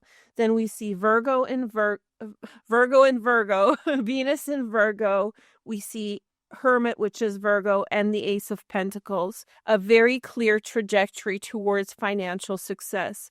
So what this signals to me is that you have been in an environment in which you have been separated from your flock through circumstances or situations, and the stars and the alignment are bringing you into proximity with people with whom you are meant to be aligned with. So if you've been struggling, especially in a financial manner, to do with people with situations that are not leading you to anything lucrative or productive, this is because you've been isolated from your support network, and yet that support network is already coming in from 22 to 24, 2022 to 2024. We see Four of Pentacles, which is the root of power. Very, very stable card. It has to do with what you've already earned, Virgo. Now this is coming into further progress for you. You're not missing ground. When I see this spread right here, which is March 2026, but we can even look to even past transits in 2022 is that there's a lack of receptivity for who you are in the 8th house. So no person is an island. And so in some ways, there's a lack of reception to who you are as a person. But that changes as of 2022 until 2024. It's already changing and transforming for you, Virgo. And you must be patient until 2026 for those alignments to sharpen and come into greater arrangement. And we have this square between Jupiter in the 11th house and Venus in the 8th house, signaling for you new entry points of supportive energy through your network, through your connections, which is the Aeon card right behind here. Remember, Jupiter's cycle with Chiron is 13 years long. It's not fast, it's slow, and it's transformative. Those supportive relationships are seeping in. And I think the answer in terms of your progress in the past, when you were doubting your foundation, has to do with the lack of receptivity from the people around you, such as they were. And when you make that change, there is that anticipatory, that financial, lucrative Venus in Virgo that's been waiting for you to move forward and to have your new beginning. The new Aeon is the trump card of the new beginning. It's a very powerful card. And then we have the Ace of Pentacles, which also has to do with a new financial beginning. So Virgo, it's all waiting for you. Don't be shy. If anybody has made you feel as though you shouldn't move forward, then you should be very wary of listening to such things and allowing them to mess with your mind. Thank you guys so much for watching. I'll catch you next time. Take care. Bye. Hi, Libra. Thank you for joining me and welcome to the channel. We're going to talk about the astrology of the 14th degree with your sign today. And for you, it's a lot about relationships, which is an interesting start to the transit of Saturn in Aries, your 7th house, that will be seeing you change a lot in your partnerships over the next 2.5 years. First, we're going to do astrology overview of all the astrology connecting to the 14th degree of Aries, where we saw the new moon in October, the full moon in Aries in October. And then we're going to look at this tarot. Okay, so we had a full moon on October 6th in your 7th house. The 7th house has a lot to do with partnerships. And so themes have come up with regard to how relationships support us or possibly let us down. Overall, I would expect that you will experience some kind of relationship pivot. For some of you, this will be the end of relationships, but for some of you, this is going to be some kind of change as you release either mismatches or aspects of your relationships that are a mismatch for your current growth. But don't worry, this is going to be spurred on by career expansion that is going to lift you to new heights and in some way make certain relationships obsolete. Under the full moon, there was a competing transit of a square between Mars and Pluto, and then right after Mercury and Pluto. This was from your 2nd house to your 5th house. It's likely that for some of you, resource imbalances showed up in your private relationships and threw them off whack. What I mean by that is your balance with a partner, a friend, or a family member may have been challenged by the fact that one of you, presumably them, have a different financial situation than you do. And the way in which that was handled likely undermined trust in that relationship. This was happening concurrently with the full moon in the 7th house. And so you were questioning whether or not the relationships that are around you are actually supporting you in the manner in which you want, or are they going to be bringing up financial burdens, financial situations, and are they going to become manipulative or underhanded or covert in some way as you try to reach for your ambition and reach for your goals? To understand what's going on on a deeper level, let's look back to 2022 when we had the conjunction of Chiron and Venus in the 14th degree of Aries in your 7th house, the same degree as the full moon. Between 2019 and 2022, Chiron was moving through Aries, but in 2022, Jupiter entered the sign. To add to that, this double cycle with Venus from the 14th degree happened in 2022 and 2023. This was likely a wake-up call or a moment of self-awareness in terms of connecting the dots between what's going on around you in terms of finances and your success and the types of people or environments that you're participating in. Through this transit, particularly Jupiter's ingress into Aries, healthier partners emerged with whom you could build a team or a partnership.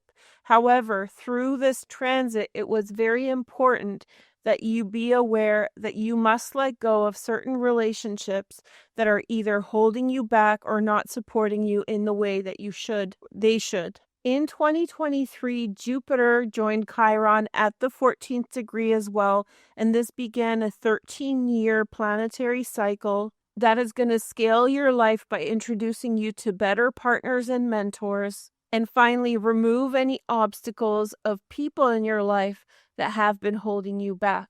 Let me show you something else. By 2026 in March, Jupiter will be in your 10th house. He's actually there already, and will be squaring Venus at 14th degree of Aries, which will break those relationships that are holding you back. This is going to break those relationships because the tension of the square and the opportunities in your 10th house, 15th degree of Cancer, which is the exalted degree, will bring you to opportunities that far suppress any limitations that past partners have placed upon you and past situations. There is one thing that I want you to watch out for, and this is going to be a mirror of the past. When Lilith at 14 degrees of Sagittarius, down in your 3rd house, creates a trine to Mercury and Mars, those are the planets that were squaring Pluto under the full moon.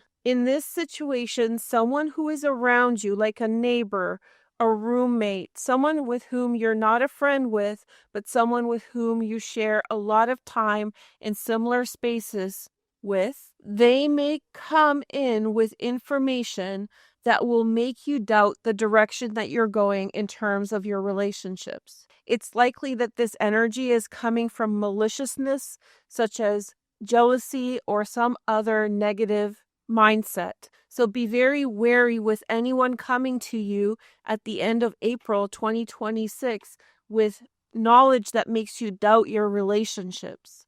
Let's take a look at the tarot and explore this astrology more. So right from the outset, we have the Knight of Cups, which is actually the King of Cups in this deck. This card represents a person who is freely giving love, and they are ready to share in love and share in a very special connection with you. However, there is some insight, and I believe this card represents you, which is the High Priestess. Whether you are a man or a woman, this card represents insight into the deeper meaning of the relationship. I see some of you looking at the relationship you have and you're experiencing the Three of Swords. In this case, Three of Swords is the awareness that the person with whom you're sharing energy with is not actually a person who is helpful or positive for your well-being. And we have the Six of Cups here and the universe. To me, it feels as though one of the big questions that you're experiencing under this full moon and these aspects to the 14th degree is to how much weight to put in the legacy of a relationship, the history, versus how much it's impacting your way forward. It seems as though there's a lot of history here, there's a lot of memories, and a lot to hold on to. But the way that it's playing out is different than what your hopes about the relationship could be or would be. You're hoping for wonderful things that were promised to you. This to me symbolizes future faking in this arrangement of cards. Someone's offering you lots of different things, but as time has gone on, you keep getting the Three of Swords and the Seven of Cups. The Seven of Cups is the refusal to let go of something, the indulgence in something past its spoiled milk, right? So I think that this is a bit of a warning for you, Libra, that it's time to let go of the past and move forward. When you do, your future is waiting, and I really encourage you to let go of these unsatisfactory relationships as soon as possible, because your career and your future is really, really in a positive state right now. Jupiter is at the top of your chart, Libra. This symbolizes a way forward in your career, a time for advancement, a time for expansion. And it seems to me that there are people who are in your immediate environment, be it neighbors or people around with whom you interact with, or even potential partners, for some of you who need to go. To figure out who these people are, I'm going to show you again. Pay attention to the full moon in October, in which there may have been some tension over financial issues and someone showed you their true colors. Moving forward, I would say pay attention to April 24th, 2026. A situation will come up that will make you doubt yourself. If a situation comes up that will make you doubt yourself in this new direction that you're embarking upon, that is the red flag about that relationship, not about the direction you're going. Okay, well, I hope this was helpful. And if this relationship is bringing you pleasure and joy, then I hope that you do enjoy it. But I think that you should ask yourself about overextending yourself in a personal relationship and putting too much weight into the history of it versus how much you're getting out of it now. Okay, Libra, I'll be back with more readings. Thank you guys so much for joining us. I'll talk to you later. Take care. Bye. Hi, Scorpio. Welcome to your video. We're going to talk about the 14th degree of Aries as it pertains to your sign. We're going to do astrology, then tarot, and I'm going to talk about your 6th house. The 6th house is an interesting house for this transit to happen. It's likely that we're going to talk about things that have to do with troubles that you're overcoming.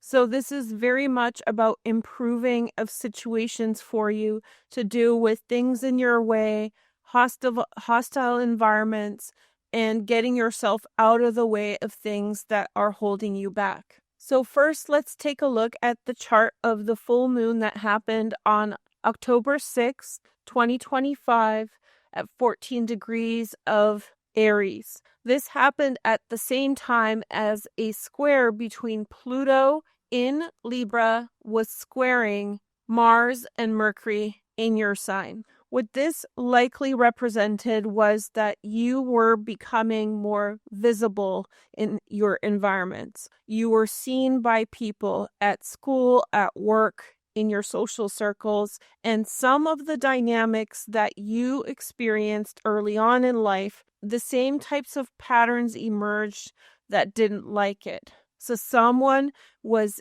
inconvenienced by the fact that you were shining bright, that you were being articulate, that you were showing a good side of yourself, and you were being received and heard by the people around you. For some of you, especially those coming from toxic families, you may have experienced a pattern of being shut down or suppressed by family members. That's in the 4th house. If your family is no longer in the picture, but that is a part of your experience, you may have experienced other people trying to slow you down or coming into conflict with your assertiveness and your strength and your power. These transits were not the direct connected to the full moon itself, but they were sort of parallel. And Mars, for example, rules Aries, and so therefore was connected to the full moon by rulership. Having said that, what was going on with the full moon here was a growth of some kind of energy to do with how you navigate the world and how things play out for you in the day-to-day. And it's that navigation that's the greater pattern associated with the 14th degree that you're going to see improve upon right until 2036. So if you've been experiencing hostility day-to-day pressures holding you back, or restrictions in your environments as you're just getting simple tasks done, you may see that through these transits, there's a great improvement in your life with respect to these things. So first, let's take a look back to Chiron and Venus at 14 degrees of Aries in 2022 and a second planetary cycle in 2023. So a planetary cycle is the relationship between two planets,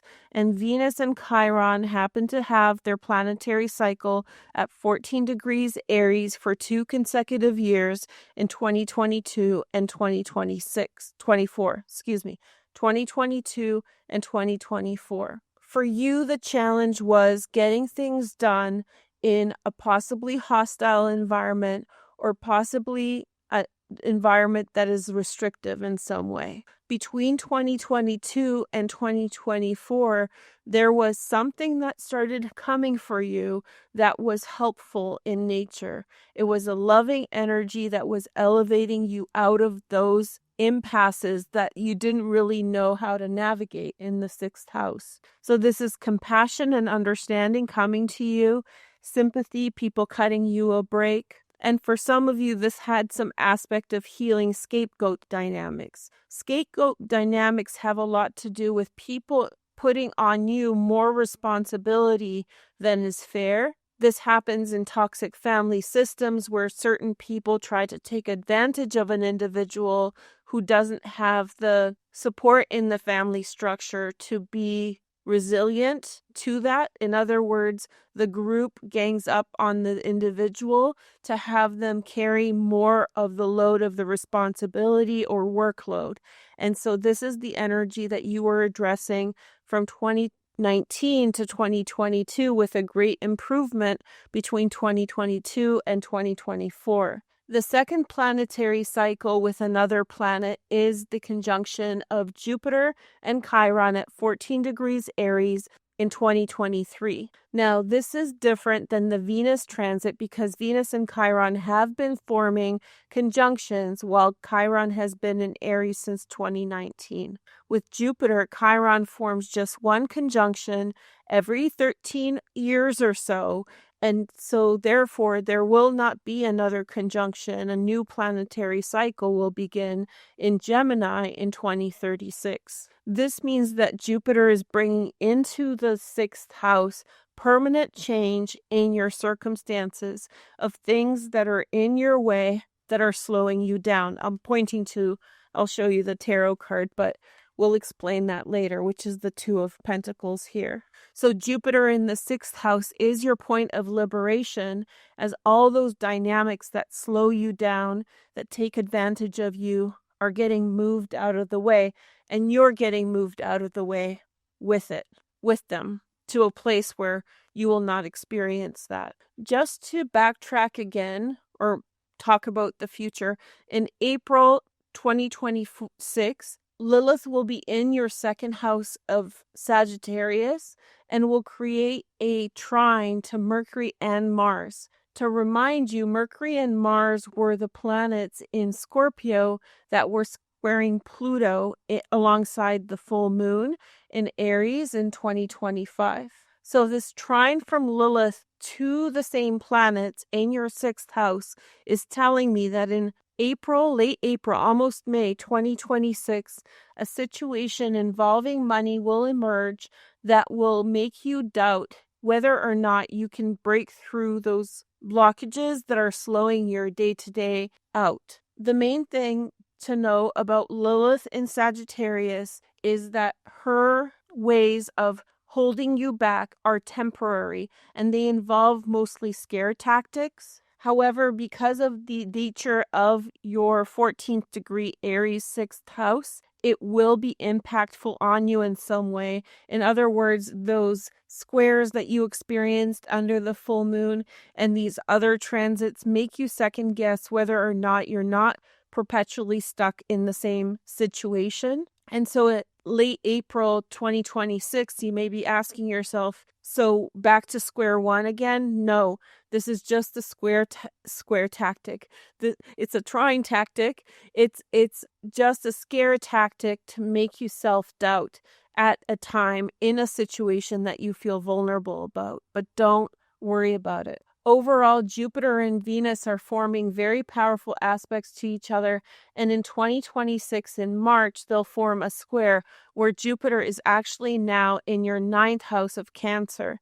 And between February and March of next year, it's going to be right in the top of the 9th house at the 15th degree for about 2 months. The 15th degree is the exalted degree of Jupiter. And so some of those situations that you are dealing with day in and day out, the delays, the infractions, all those nasty things that get in your way, those situations that are so immediate for you now are likely going to become completely unimportant when Jupiter and Venus square next year in March. In other words, Jupiter is bringing for you certain types of opportunities. Some of them are going to be far away, so you'll physically even move out of the situations that you're in right now. And these new opportunities will completely pull you out of these current dynamics that are holding you back. So whatever it is you feel that you're fighting for here, I have a feeling that by March 2026, that will be completely irrelevant.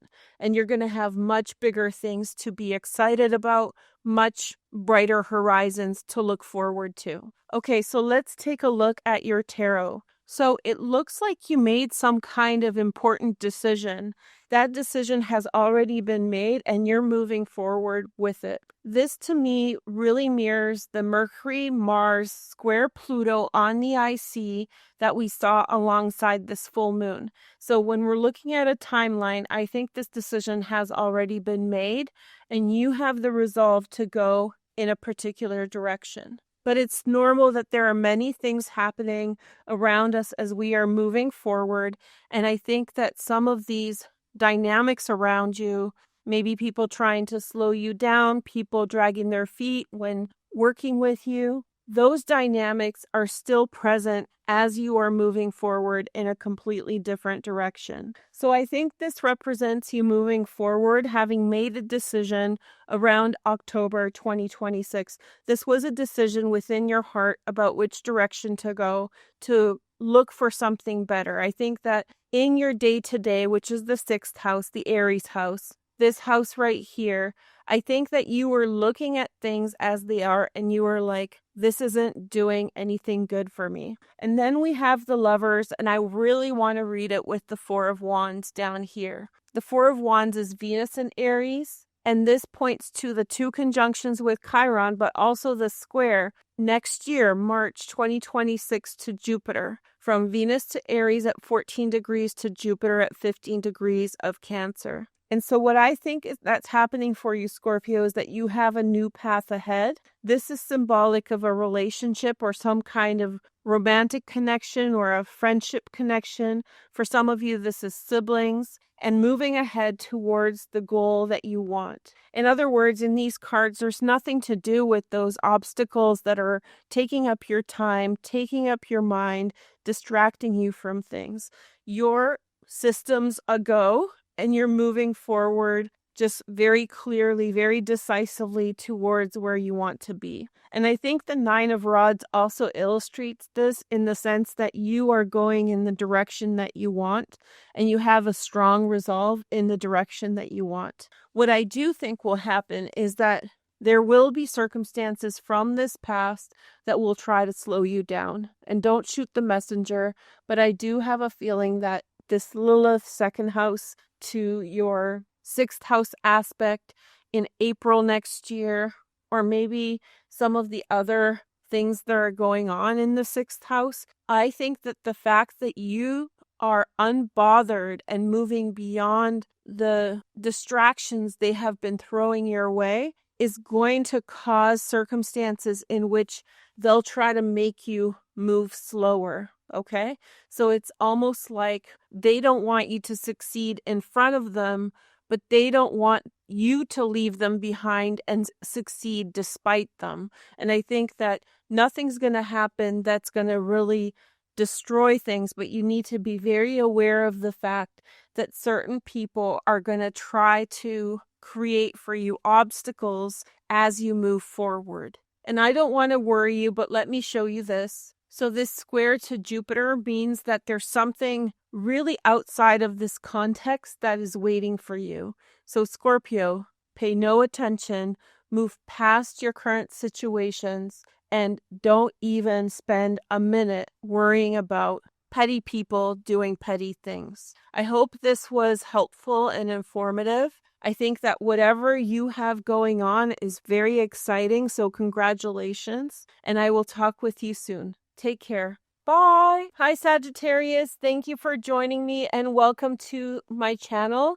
We're going to talk about how the 14th degree affects your zodiac sign through these transits. So we're going to go over the astrology first and then the tarot, which you have here. I think overall it's a moment for you to transition to accept more joy and welcome back joy in your life. There's likely a series of situations that have arrived for you that were removing just pure enjoyment and circumstances in which you were having fun, maybe through relationships or other things. We'll look through the astrology. So the first transit that I want to bring your attention to is the full moon in Aries that happened on October 6, 2025.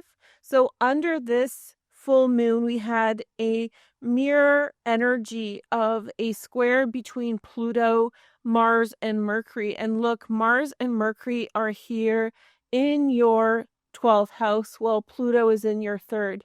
To me, this suggests that a situation has come up for you concerning things that are close to home. So things around your home or near your home in some way were affected by some kind of backhanded, behind closed doors behavior.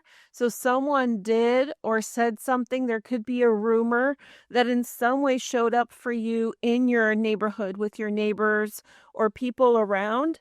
There's something going on that you sensed that was going on around you. Now, the reason this is happening is that you're getting attention near your home in a way that you hadn't before. So you get some kind of attention, some kind of people are paying attention to you. They want to see like what's going on. So I'm not sure what's brought this attention on, but there's some malicious behind closed doors, sneaky behavior that you want to be aware of. Now, the full moon was influenced by this, but they're two separate energies. And so we're really talking about the fifth house, which is you getting in touch with the things that you love, your creativity, your connection to your self-worth, and in some way being aware of the environments and how they influence your ability to have joy.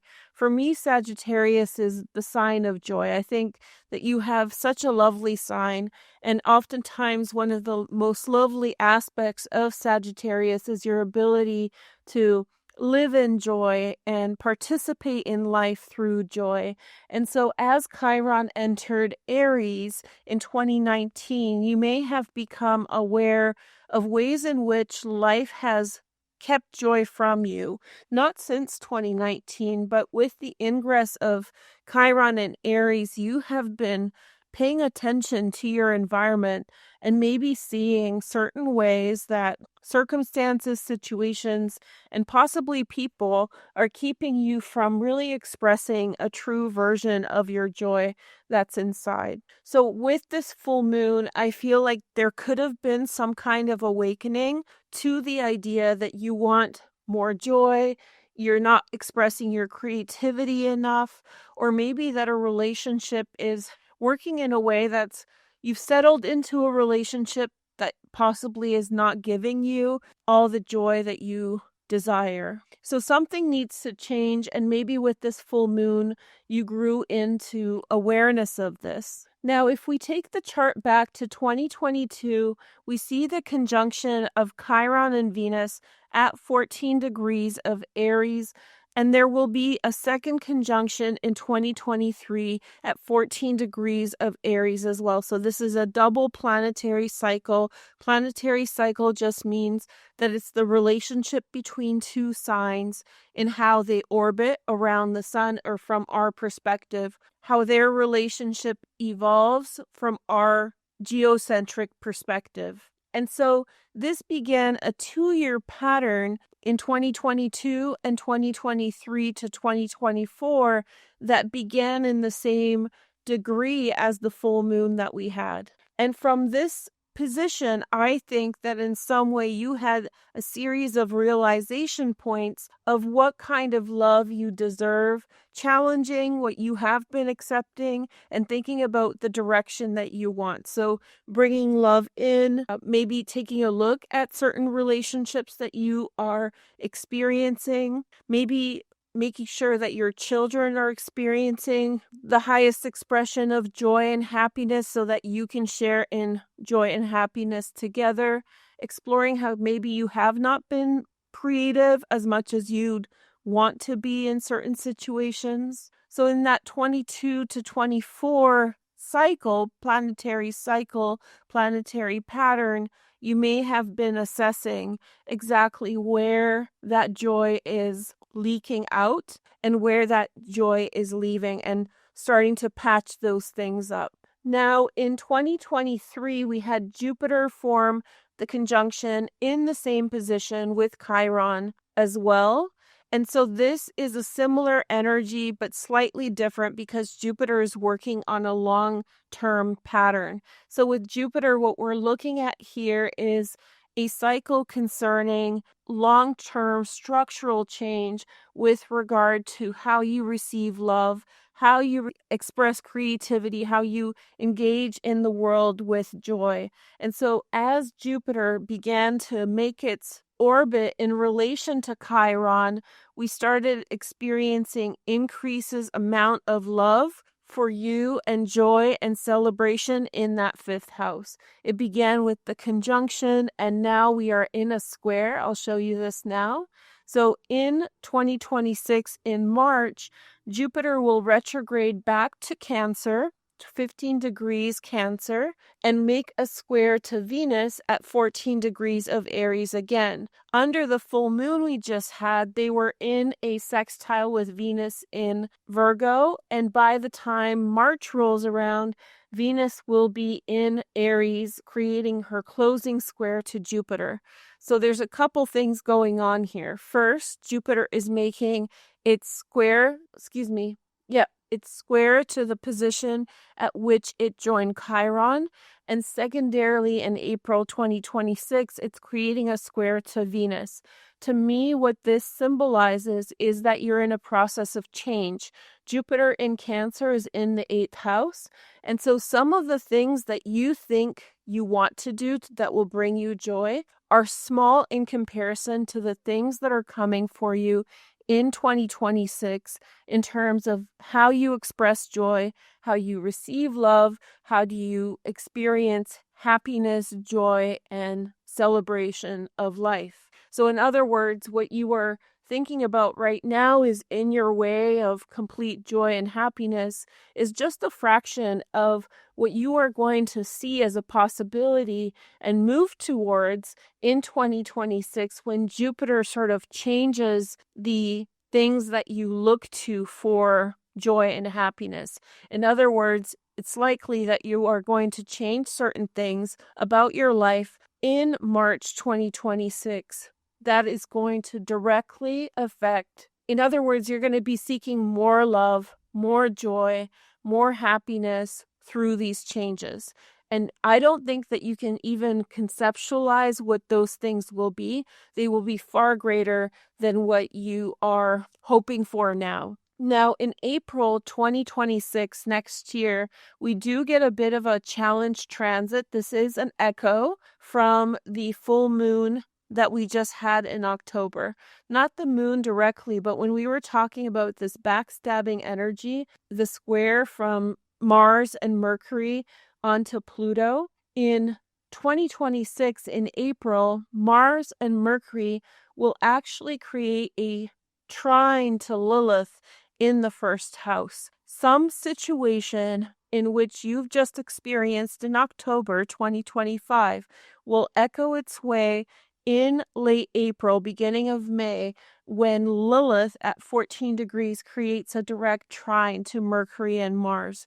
To me, this symbolizes, it almost looks as though someone has said something about you, and then in late April, the rumor will come out when you are misinterpreted a certain way. You hear about, you find out what the rumor is, you find out what it's all about when Lilith is in your sign and you hear the truth, that it comes to light. So pay attention now. Did something funny happen around October 6th or maybe right before, because that's when that square perfected? I want to reassure you that when this comes back around, this will be something that will liberate you, because right now it looks as though something's happened behind the scenes to hold you back. And so when this comes along, even though maybe it won't feel great to find out how people have been talking, at the same time you'll be liberated, because then you can correct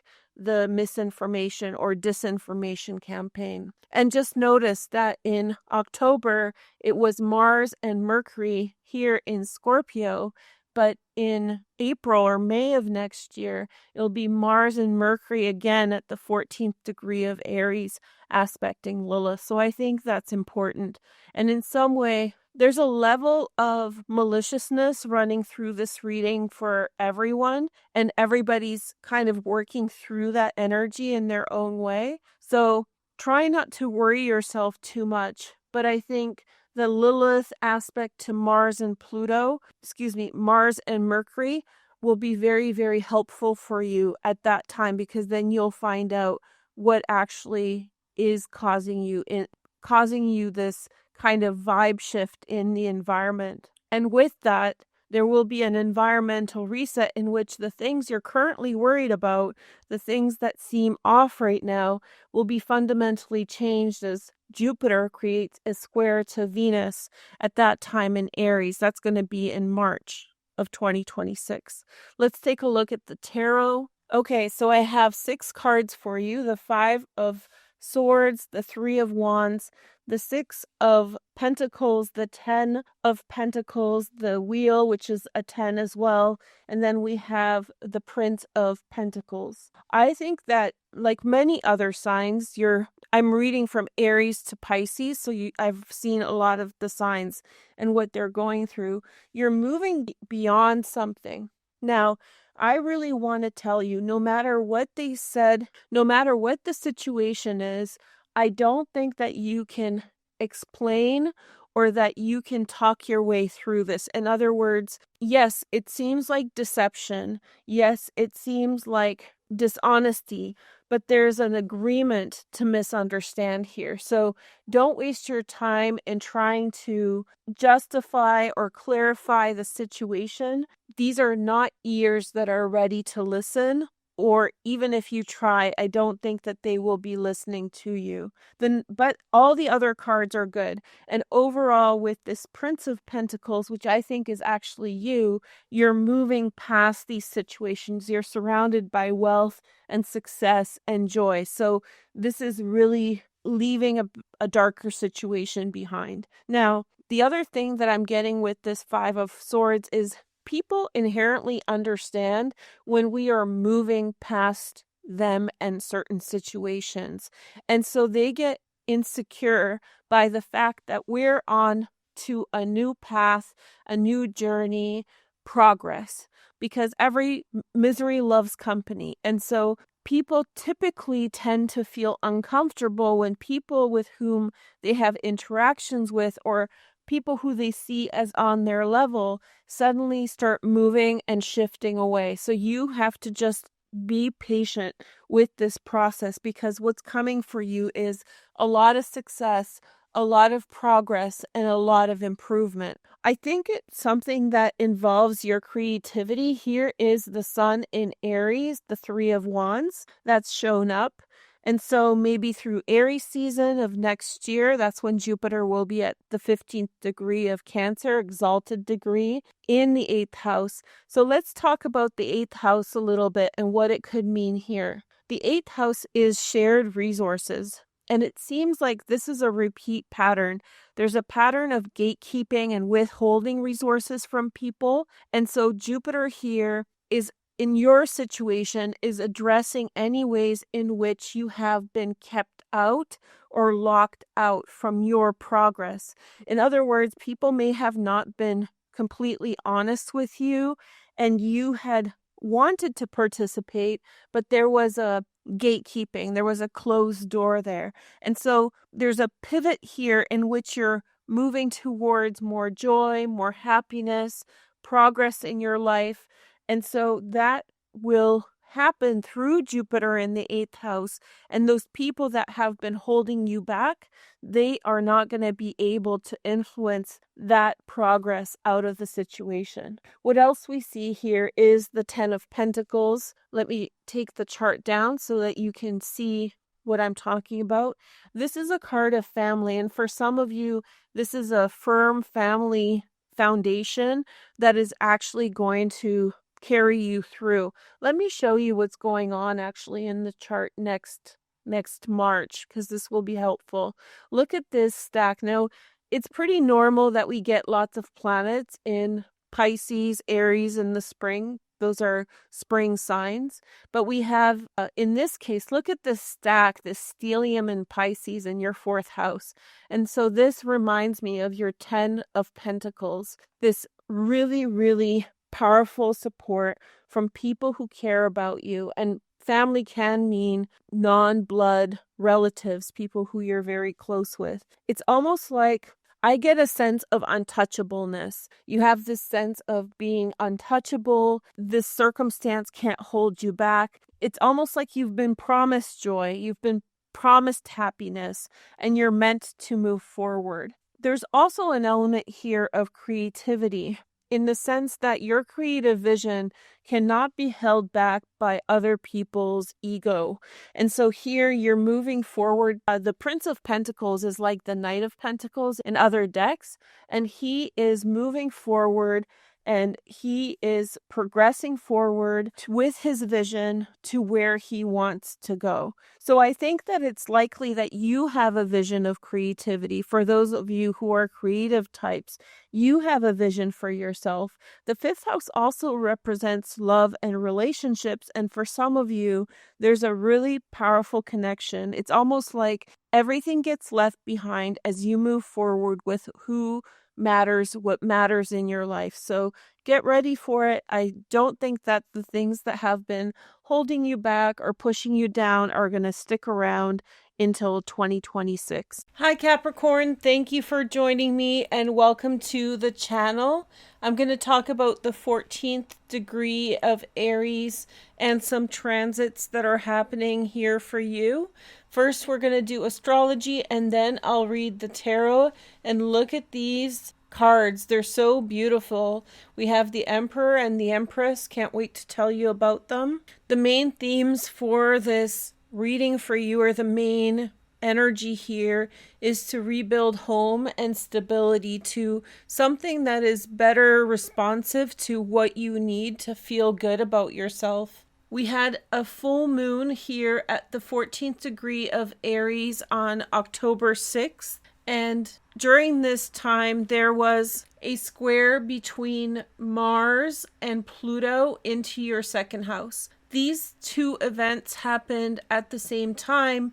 Mars is the ruler of Aries, so there is that dignity onto the moon transit, to the full moon. However, there's a separate energy going on here between the 11th and the second house, and we'll see that in a later chart. I'll actually show you next. But what happened was that Mars and Mercury squared Pluto, one after the other. And so Mars first squared Pluto right before the full moon, and then Mercury squared right after. Now this square affected the second house. So in some ways you have gained some financial footing that maybe some of your friends have not felt good about. So I don't know how that happened, but there was an issue concerning money.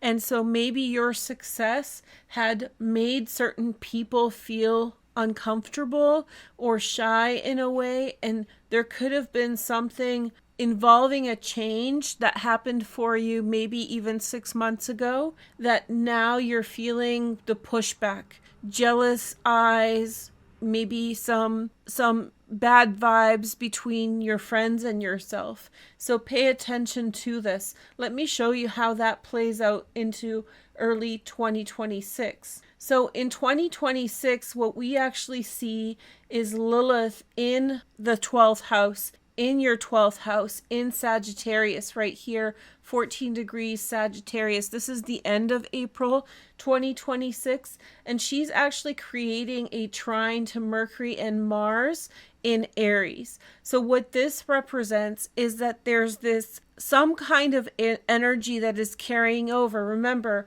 Mars and Mercury were the planets that were squaring Pluto alongside this full moon. By next April, they are going to be trining Lilith from the 14th degree, the full moon degree, into the 12th house, okay?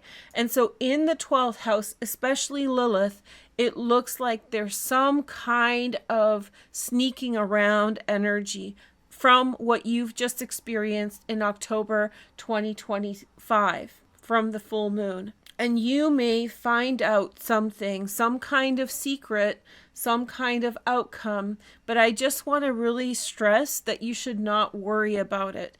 To be aware that this is happening, that there's something going on behind your back, but that you shouldn't worry about it, because the real issue that came up was that square between Mars and Pluto. And this is almost like someone hearing that happened and again trying to use the same tactics to make you feel unnerved, disturbed, or whatever. And so everything's fine, but just be aware that by April 2026, the last week of April, you may experience some kind of echo to events that just happen alongside the full moon. Now let's take a look at the better transits. The tarot is beautiful for you, probably one of the better spreads. So there's a lot of synchronicities to the 14th degree Aries. That's why we're looking at it collectively today. Here we're looking at Venus and Chiron. Venus and Chiron formed actually 2 consecutive cycles, planetary cycles from this very degree. So that's very important. Chiron is kind of the focal point of this degree. Chiron has been in Aries since 2019 and will leave next year and then fully leave by 2027. These are issues concerning your family, especially in terms of relationships, how family relate to each other. And in some ways, maybe you have been facing how certain family members are not being fair with you, or maybe are trying to level you, bring you down a notch. And so through these transits, you have been engaging in a pattern in which you're meant to detach from unreliable people and also rebuild your family dynamics and real focus on bringing your family dynamics into an equitable energy. So in 2022, when Venus and Chiron joined together, at this point, there was this healing cycle that began concerning this full moon energy we just had, to do with bringing family together, improving your circumstances. In specific, there may be someone, a person, who in some way is there with you or around in some way, or several people who are coming in to help with your family, to help with your family situations, maybe to defend you from the less great family members. But this is a 2-year cycle from 2022 to 2024 where you may have seen in a situation involving family where maybe you haven't felt seen. Now this planetary cycle emerges where you start to feel seen and move on from negativity from other people in your family situation. There's a greater cycle that also began in 2023. So here we have Jupiter and Chiron joining together in the 4th house, in your family house. Again, similar energy at the 14th degree of Aries, similar energy to Venus, but in this case, this is a long pattern, 13 years long. It'll finish in 2036. So in this case, at 14 degrees Aries, we have the planetary cycle of Chiron and Jupiter beginning, and these are huge structural changes with regard to your family, which means, let's say that you don't get the credit that you deserve within your family, or you have family members that are just negative towards you. In this cycle, there will be structural changes, not just a nice family member who's got your back, sizable, huge changes to your family dynamics that are going to empower you within that family system. So big things have begun to change with that beginning in 2023.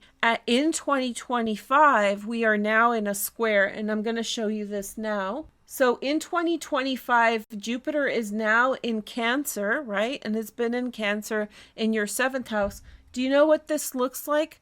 This looks like a partner who is standing up for you, a best friend who has your back, some kind of a third party, maybe from outside the family, but very close to you, is in some way providing for you a cushion for the internal dynamics within this 4th house, within this family house. This is someone who may be supporting you to allow the weak links to fall away from influencing you, which means like a partner who's standing up for you, who has your back, who's telling you to walk away from people who have hurt you, but also supporting you to build stability with your family in the 4th house. Now, this is a chart for next year, 2026, March, and this is when Venus enters the 14th degree of Aries and will square Jupiter at its exalted degree in Cancer. And I think that this specific position is going to be very positive for you, Capricorn. There's going to be some events around March that are going to give you better alternatives to what's going on in your home life. For some of you, this actually means connecting with someone and branching out and forming your own family together. So as maybe not breaking apart from your family that you're in now, but maybe there's an alternative that's coming. And for some of you, this will be work, because the 7th house can be connected to work where you spend a lot of time, but it'll be very positive. It won't be a bad thing. It will feel like where you want to be, where you want to spend your time. And for some of you, this is going to be a best friend who's going to become like a family member. So you're really transitioning into alternatives here as Jupiter makes its way around the Zodiac over the next 13 years. Right now, it's just pulling you out of expectations. So let me give you an example so you can see what that looks like. Maybe there is, up until now, you've been negotiating a family member, maybe someone who's difficult, and figuring out ways to navigate around them. Well, Jupiter creates a square here and tears that expectation in March 2026, making it unnecessary for you to have to even deal with this person. So really elevating the family situation for you and giving you alternatives. I really like this square. I think it's going to do nice things for people. Okay, so I'm most excited about your tarot cards though. Look at this. 7 of Pentacles, 2 of Rods, which is Mars in Aries. This is the position that Mars will be in when Lilith creates the aspect to Mars and Mercury in 2026 in April. So we have dominion, which is vision of your family, vision of your family life. Then we have the Emperor, we have the Last Judgment, we have the Three of Rods, and we have the Empress. I want to bring your attention to something that I didn't mention earlier on, but since we have this combination, I should probably highlight it. Under this full moon that we just had, where there was this square between Mars, Mercury, and Pluto, pay attention. There could have been some concern regarding failure, financial failure that someone is up against. And that led to a decision, which is the Last Judgment, a decision regarding how things can proceed moving forward. So there may have been a breaking point around this full moon, not directly affecting this full moon, but in proximity to it. So we see a decision being made, progress out of a situation. Maybe you have decided for yourself the kind of life you want to lead, the direction you want to go, and being more selective about the kind of environment that you're in. Maybe there's some kind of issue that one person is overpowering within your family, and you see that as a physical failure.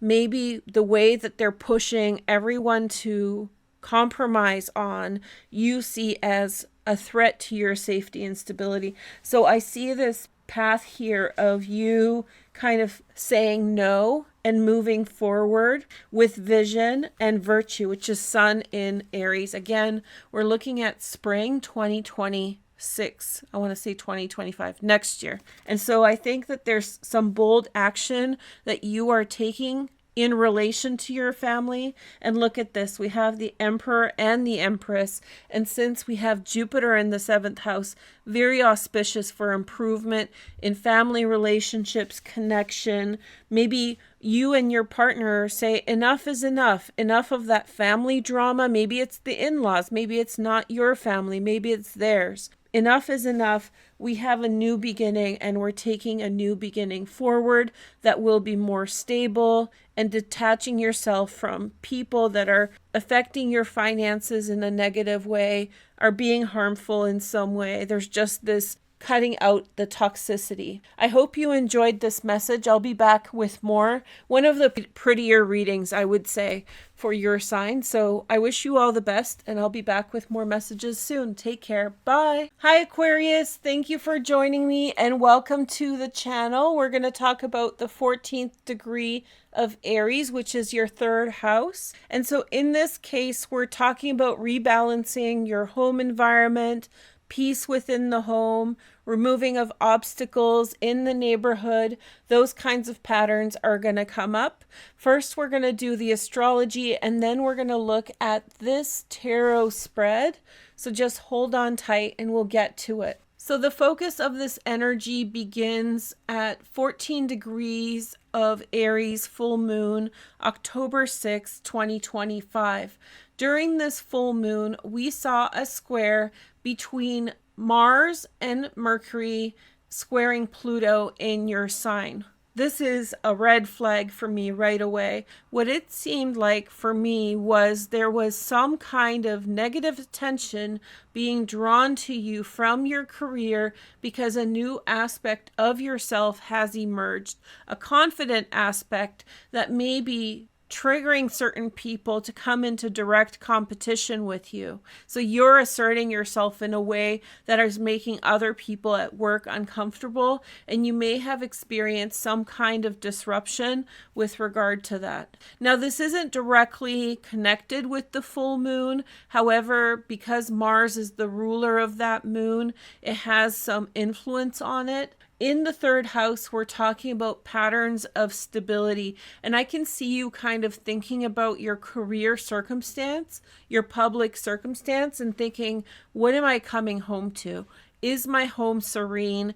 Are the people around me worthwhile to connect with, or are they causing me disharmony where I rest, where I sleep? So am I coming home? Are my neighbors friendly? Is the local store nice? You know, all of these things that you want if you are in a competitive environment, if you're working really hard and people are being harsh to you in your career, you're asking, am I coming home into more drama and chaos? So removing chaos becomes really important for you under this full moon. The real focus shifts to that. So home base matters, in other words. And so with this full moon, you likely were influenced by career stress to take a look at your home and say, is this good enough? And this is a longer pattern that began in 2022. So it didn't begin in 2022, but it amplified in 2022. So you can see this. So in 2022 to 2024, we had a double conjunction between Venus and Chiron in 2 consecutive years, 2022 and 2023, at the same position as where the full moon was. This means that we had 2 planetary cycles between 2022 and 2024 that was all about improving community, figuring out if you feel comfortable where you spend your time. Is there harmony around you? Are there good connections? Is it stressing you out, or do you feel good? So with Venus and Chiron, maybe you were feeling sort of disjointed from the people around you, but between 2022 and 2024, you may have come into some kind of a balance with that. Now, in 2023, we have even more progress to this effect, because we had Jupiter and Chiron join together at 14 degrees of Aries as well. And so this is a 13-year cycle that ends in 2036. And so again, major changes to your neighborhood, to things around you, maybe changing your garden if you don't like how it looks. Things that are in proximity to you, things that you have to exist around, become your focus. And you start thinking, do I want these people? Do I want these situations? It's very strategic. The idea in your head is, if all this stuff is happening around me, this was still when Pluto was in Capricorn, if all this stuff is happening around me, what is my home life going to be like? So you were just looking around, and if situations came up that were disharmonious or stressful, you were like, what's the purpose of this if I'm doing all this stuff to make my life better and I'm coming home to this? Is this what I want? So by 2025, right now, we have Jupiter in Cancer, and in 2026 Jupiter will retrograde back to the 15th degree for a period of 2 months. During this time, it's going to form a square to Venus in the 4th house at 14 degrees of Aries once again, and they'll form this square. Now, squares are sometimes considered negative things, but I think in this case it's a positive event. I think that certain things are going to happen in your life that are going to elevate this question of your surroundings. Jupiter in the 6th house is going to bring you opportunities that are going to make your circumstances at home sort of obsolete. Either you start spending time in a chosen third space, or maybe find some other place where you just aren't really even worried about what's going on at home, what the neighbors are doing. Maybe you'll start working out a lot. Maybe you'll just spend your time outside of the neighborhood so much that those issues in and around your house become sort of in the passing. So your focus shifts to what you are doing. And I think probably something away from home, just like going to the gym, volunteering. You're going to be spending your free time elsewhere, in other words. Now, this is a part of this 13-year cycle, so it's kind of a big deal. And in 2026, in March, Venus and Jupiter are forming their square, but under the full moon in October that we had, Venus and Jupiter actually were in a sextile with Venus in the 8th house. So this is a part of a larger planetary cycle between Venus and Jupiter as well, and this will be the closing square. Some kind of confirmation that maybe your attachment to how people treat you at home was maybe overemphasized. Maybe you didn't have enough going on, that you were so focused on like little details that didn't really matter. And maybe now by 2026, by March, you'll have so much going on. You'll be like, what was I on about anyway? And so you'll be much more focused on other things than the way that, you know, your neighbor said hi, or, you know, I don't know. You guys have lived in apartment buildings where certain people get completely overzealous, over controlling their neighbors, stuff like that. Like, did everybody recycle their this and that, and like, you know, control freaks or whatever. So maybe that little drama from around the house becomes kind of negligible and unimportant as your focus shifts to other things. Now, I do want to give you guys a little bit of a heads up.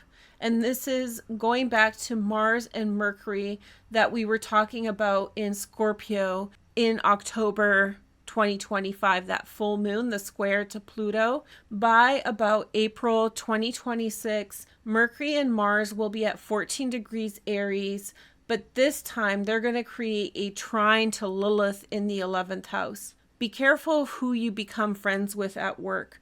Really, really consider hard who you open up to from now until then. There could be situations, rumors floating around. I just feel like you have the ick for certain places and certain spaces. Like, you just don't want to be there because of the types of behaviors that happen there. Unnecessary energy, too much time on their hands. I'm getting stuff like that for that energy. It's just, you don't want to be a part of it. It's just kind of like lowly type behavior, like arguing over newspapers, or I don't know.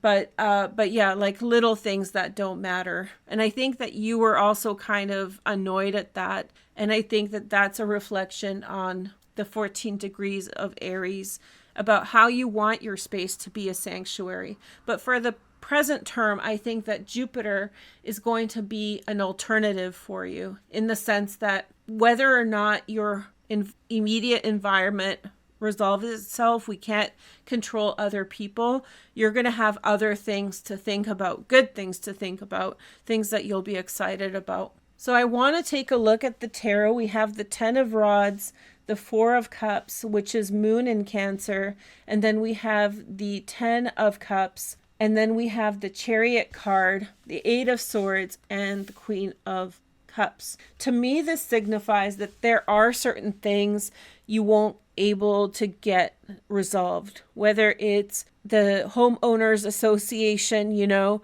or how people live in proximity to each other. Not everybody knows how to treat other people in their near spaces. This is for people who live in apartments or condos. There's always that type of person who's milling about. I don't think you're necessarily going to change that yet. Remember, it's a 13-year cycle, and we're just looking at the first few years. So I'll honestly tell you, I don't think you're going to solve it, but I think that the priority of restoring balance in and around your spaces is really central to this reading. And I think you'll find happiness. Look at this. We have the Queen of Cups, which is very Jupiter in the 6th house, and the 10 of, I think you're getting a hobby. I think you're getting something that you enjoy outside of your home environment. And there's definitely some, I don't remember if this was this way. I think I messed it up, but that's okay. We just know that these things are coming together. And so you're experiencing, I think it was this. Oh, sorry. But anyway, so whether it's one or the other, I think that you're experiencing joy and happiness. No, I think it was this. Sorry. But anyway, you have joy and happiness. I think you're celebrating it outside the home for now. Don't worry, these kinds of neighborhood issues will get figured out later, and just a little bit of a foreshadow to get you excited. Jupiter will enter your 7th house next year. So love is on the horizon. Maybe those issues to do with the home won't matter when you're moving in with a significant other, or moving forward in a relationship. But for now, just have fun with the Queen of Cups. That's coming up strongly. It's also strongly coming up that some things are not going to be resolved, but here is your resolve in your heart when you realize that, you know, take it as it comes, take life as it comes. I really sensed, and I've done some reflection on this reading before doing this reading for you now, and I had the sense that you were really annoyed, like very much like your energy is your temple, and you saw that temple sort of imposed upon. But I think that you've come to terms with that now, and you're overcoming it. And yes, they'll try to get in your way, as those types of people do, but essentially what's going to happen is that you have things to be excited about coming your way. And just for those people who don't watch my channel regularly, you know, if Queen of Cups does not mean it's necessarily female, it can be any gender. I'm not going to change your orientation by a tarot reading, so accommodate that to your preferences.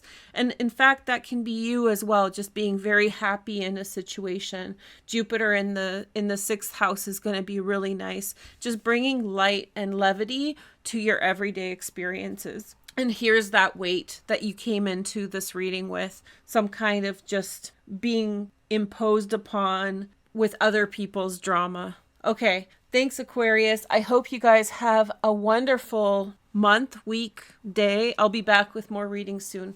Take care. Bye. Hi, Pisces. Thank you for joining me and welcome to the channel. We're going to talk about the April 2026 transits. I meant Aries 14 degrees transits. There are some in April 2026 that are coming up. First, we're going to cover the astrology, and then we'll do this tarot card reading, and I'll provide you messages about what's to come. So the first transit I want to bring your attention to is the full moon in Aries that happened on October 6th, 2025. This was a full moon at which time Mars and Mercury squared Pluto in Aquarius. Do you see this? Mars is the ruler of the full moon, and this happened adjacent to the full moon, not directly in the full moon's path.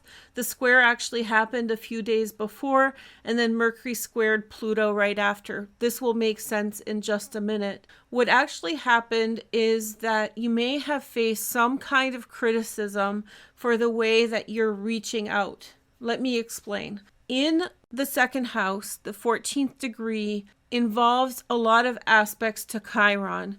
Chiron has a lot to do with healing what needs healing. And so in this case, Chiron through Aries has been dealing with issues to do with resources, money, any kinds of insecurity that you have with regard to money, making money, asserting yourself financially. And so the full moon touched upon these themes. Now, where Mars and Pluto become involved is the manner in which you've been trying to address your financial concerns may not be received well by everyone. And so Pluto here is in the hidden 12th house. And I think that you are experiencing, and many of you will sense this, that some of the ideas that you have to protect yourself, to make money, to find security will not be widely accepted or understood. And it's very important for you to not listen to that, not listen to the influence of other people's opinions. This in the 12th house means it's unspoken for now, which means that you know people are uncomfortable with something that you're doing, but they're not telling you, and it's not clear why or what.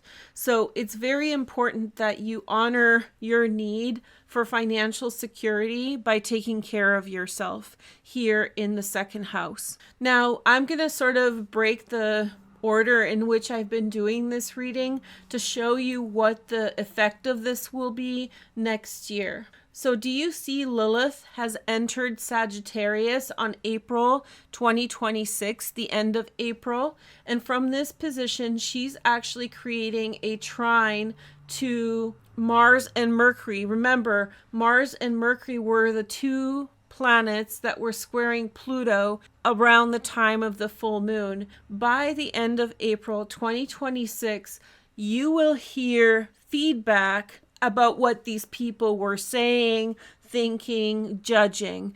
And that can seem very intimidating, but trust me, this is more bark than bite, and you should not do the things that you intend to do, worried about what they're going to say or what they're going to think and so forth. So this is going to be an echo from the things that you may have noticed around the full moon. And Pisces is so psychic that you may be picking up on some tension, and it's that tension that you're going to hear an echo from in the end of April 2026. But don't worry, you should not back off of securing for yourself more stability and financial growth. Do not succumb to moralistic pushback when you're trying to assert yourself in an area of life that you're trying to improve on, which is finances at this time. And so under this full moon on October 6th,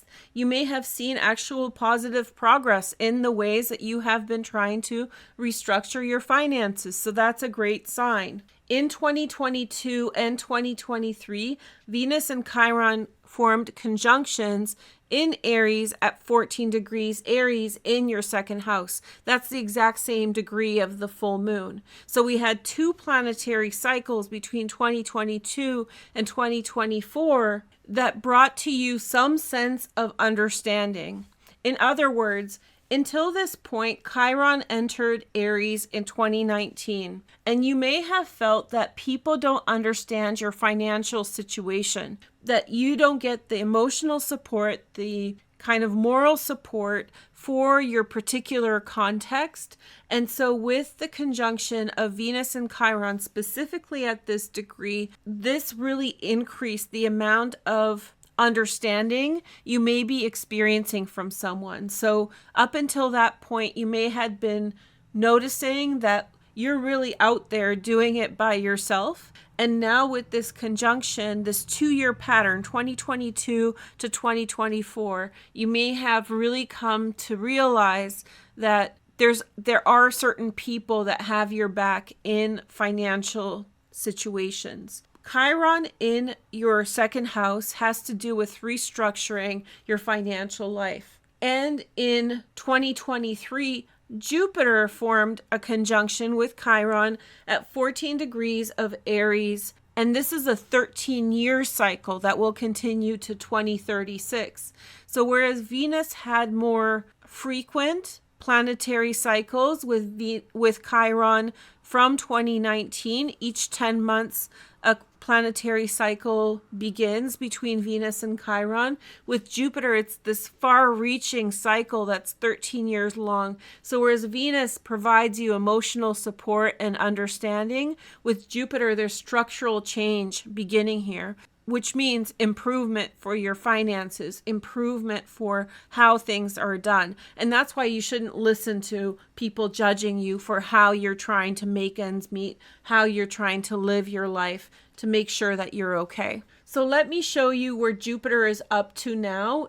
And this is a chart for 2026, but Jupiter is in Cancer already, which is your 5th house. So the creativity that you bring into situations, whether it's art or just being creative at work, this is the way through which you will find success. So you should not back off of doing what you've been doing to be creative with your money, to get money from creative places. Who cares what they think? Who cares what they're saying or not saying? It just doesn't matter. So here is a chart for March 2026, the square between Jupiter and Venus. Venus is here in your 2nd house and Jupiter is here in your 5th house. This to me means break the mold of how you are financially handling things. I think something's going to show up for you in March 2026 that is going to kind of break what is expected, and the things that you're really trying to piece together now will be replaced by even bigger possibilities and opportunities. And this is why it's very important that you don't listen to other people's influences, bullying, taunting, or judgment. Now let's talk about Lilith. This is that chart that I showed you before from April 2026. What this could show up as is coworkers, boss, someone in your career giving you a hard time for the changes you're making. People who make a lot of money oftentimes are not understood, because in saturated markets, what happens is that everybody's doing the same thing and they're competing for the same thing. But if you're doing something different and people don't understand it, there's an opportunity in that. There's a risk as well. So you may be experiencing some kind of pushback for the changes you're making. Provided it's safe. This is not financial advice, but really, if you see the vision, then you should go for it. And you should not allow any kind of judgment calls on what you're doing and what you're not doing take hold and push you away from securing that bag. Okay, so we see the Princess of Pentacles, the Three of Wands, and the Ten of Swords.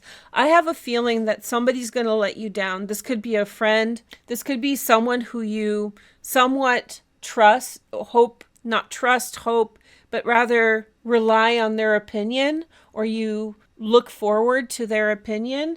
There may be a breakdown in understanding, and there could be some level of gossip between two people, the Princess of Pentacles and the Princess of Swords. So they may be falling into an alliance of gossip. But here you are, you're transcending this energy, the Chariot card. In fact, maybe this is a group of friends and everybody's gotten comfortable, but you're like, I need to make sure my money is well, so I'm going to challenge the status quo. And so you may experience some kind of tension in relation to how they receive the changes that you're embarking upon. But look here, we have the Ten of Swords, which does symbolize some kind of breakdown of understanding between people. But out of that, you have the Aeon, the new Aeon, the Last Judgment, a big decision that's coming your way, probably March, April of 2026. Bigger opportunities for making money. It's not what you're worried about today. So look forward to that. Bigger things coming. Don't rely on your friends for approval. If you get that approval, great, but it's really about your relationship to how you're going to make money, how you're going to find success, and all of that. Okay, Pisces, thank you so much for watching. I'll catch you next time, and I wish you have a wonderful day. Take care. Bye.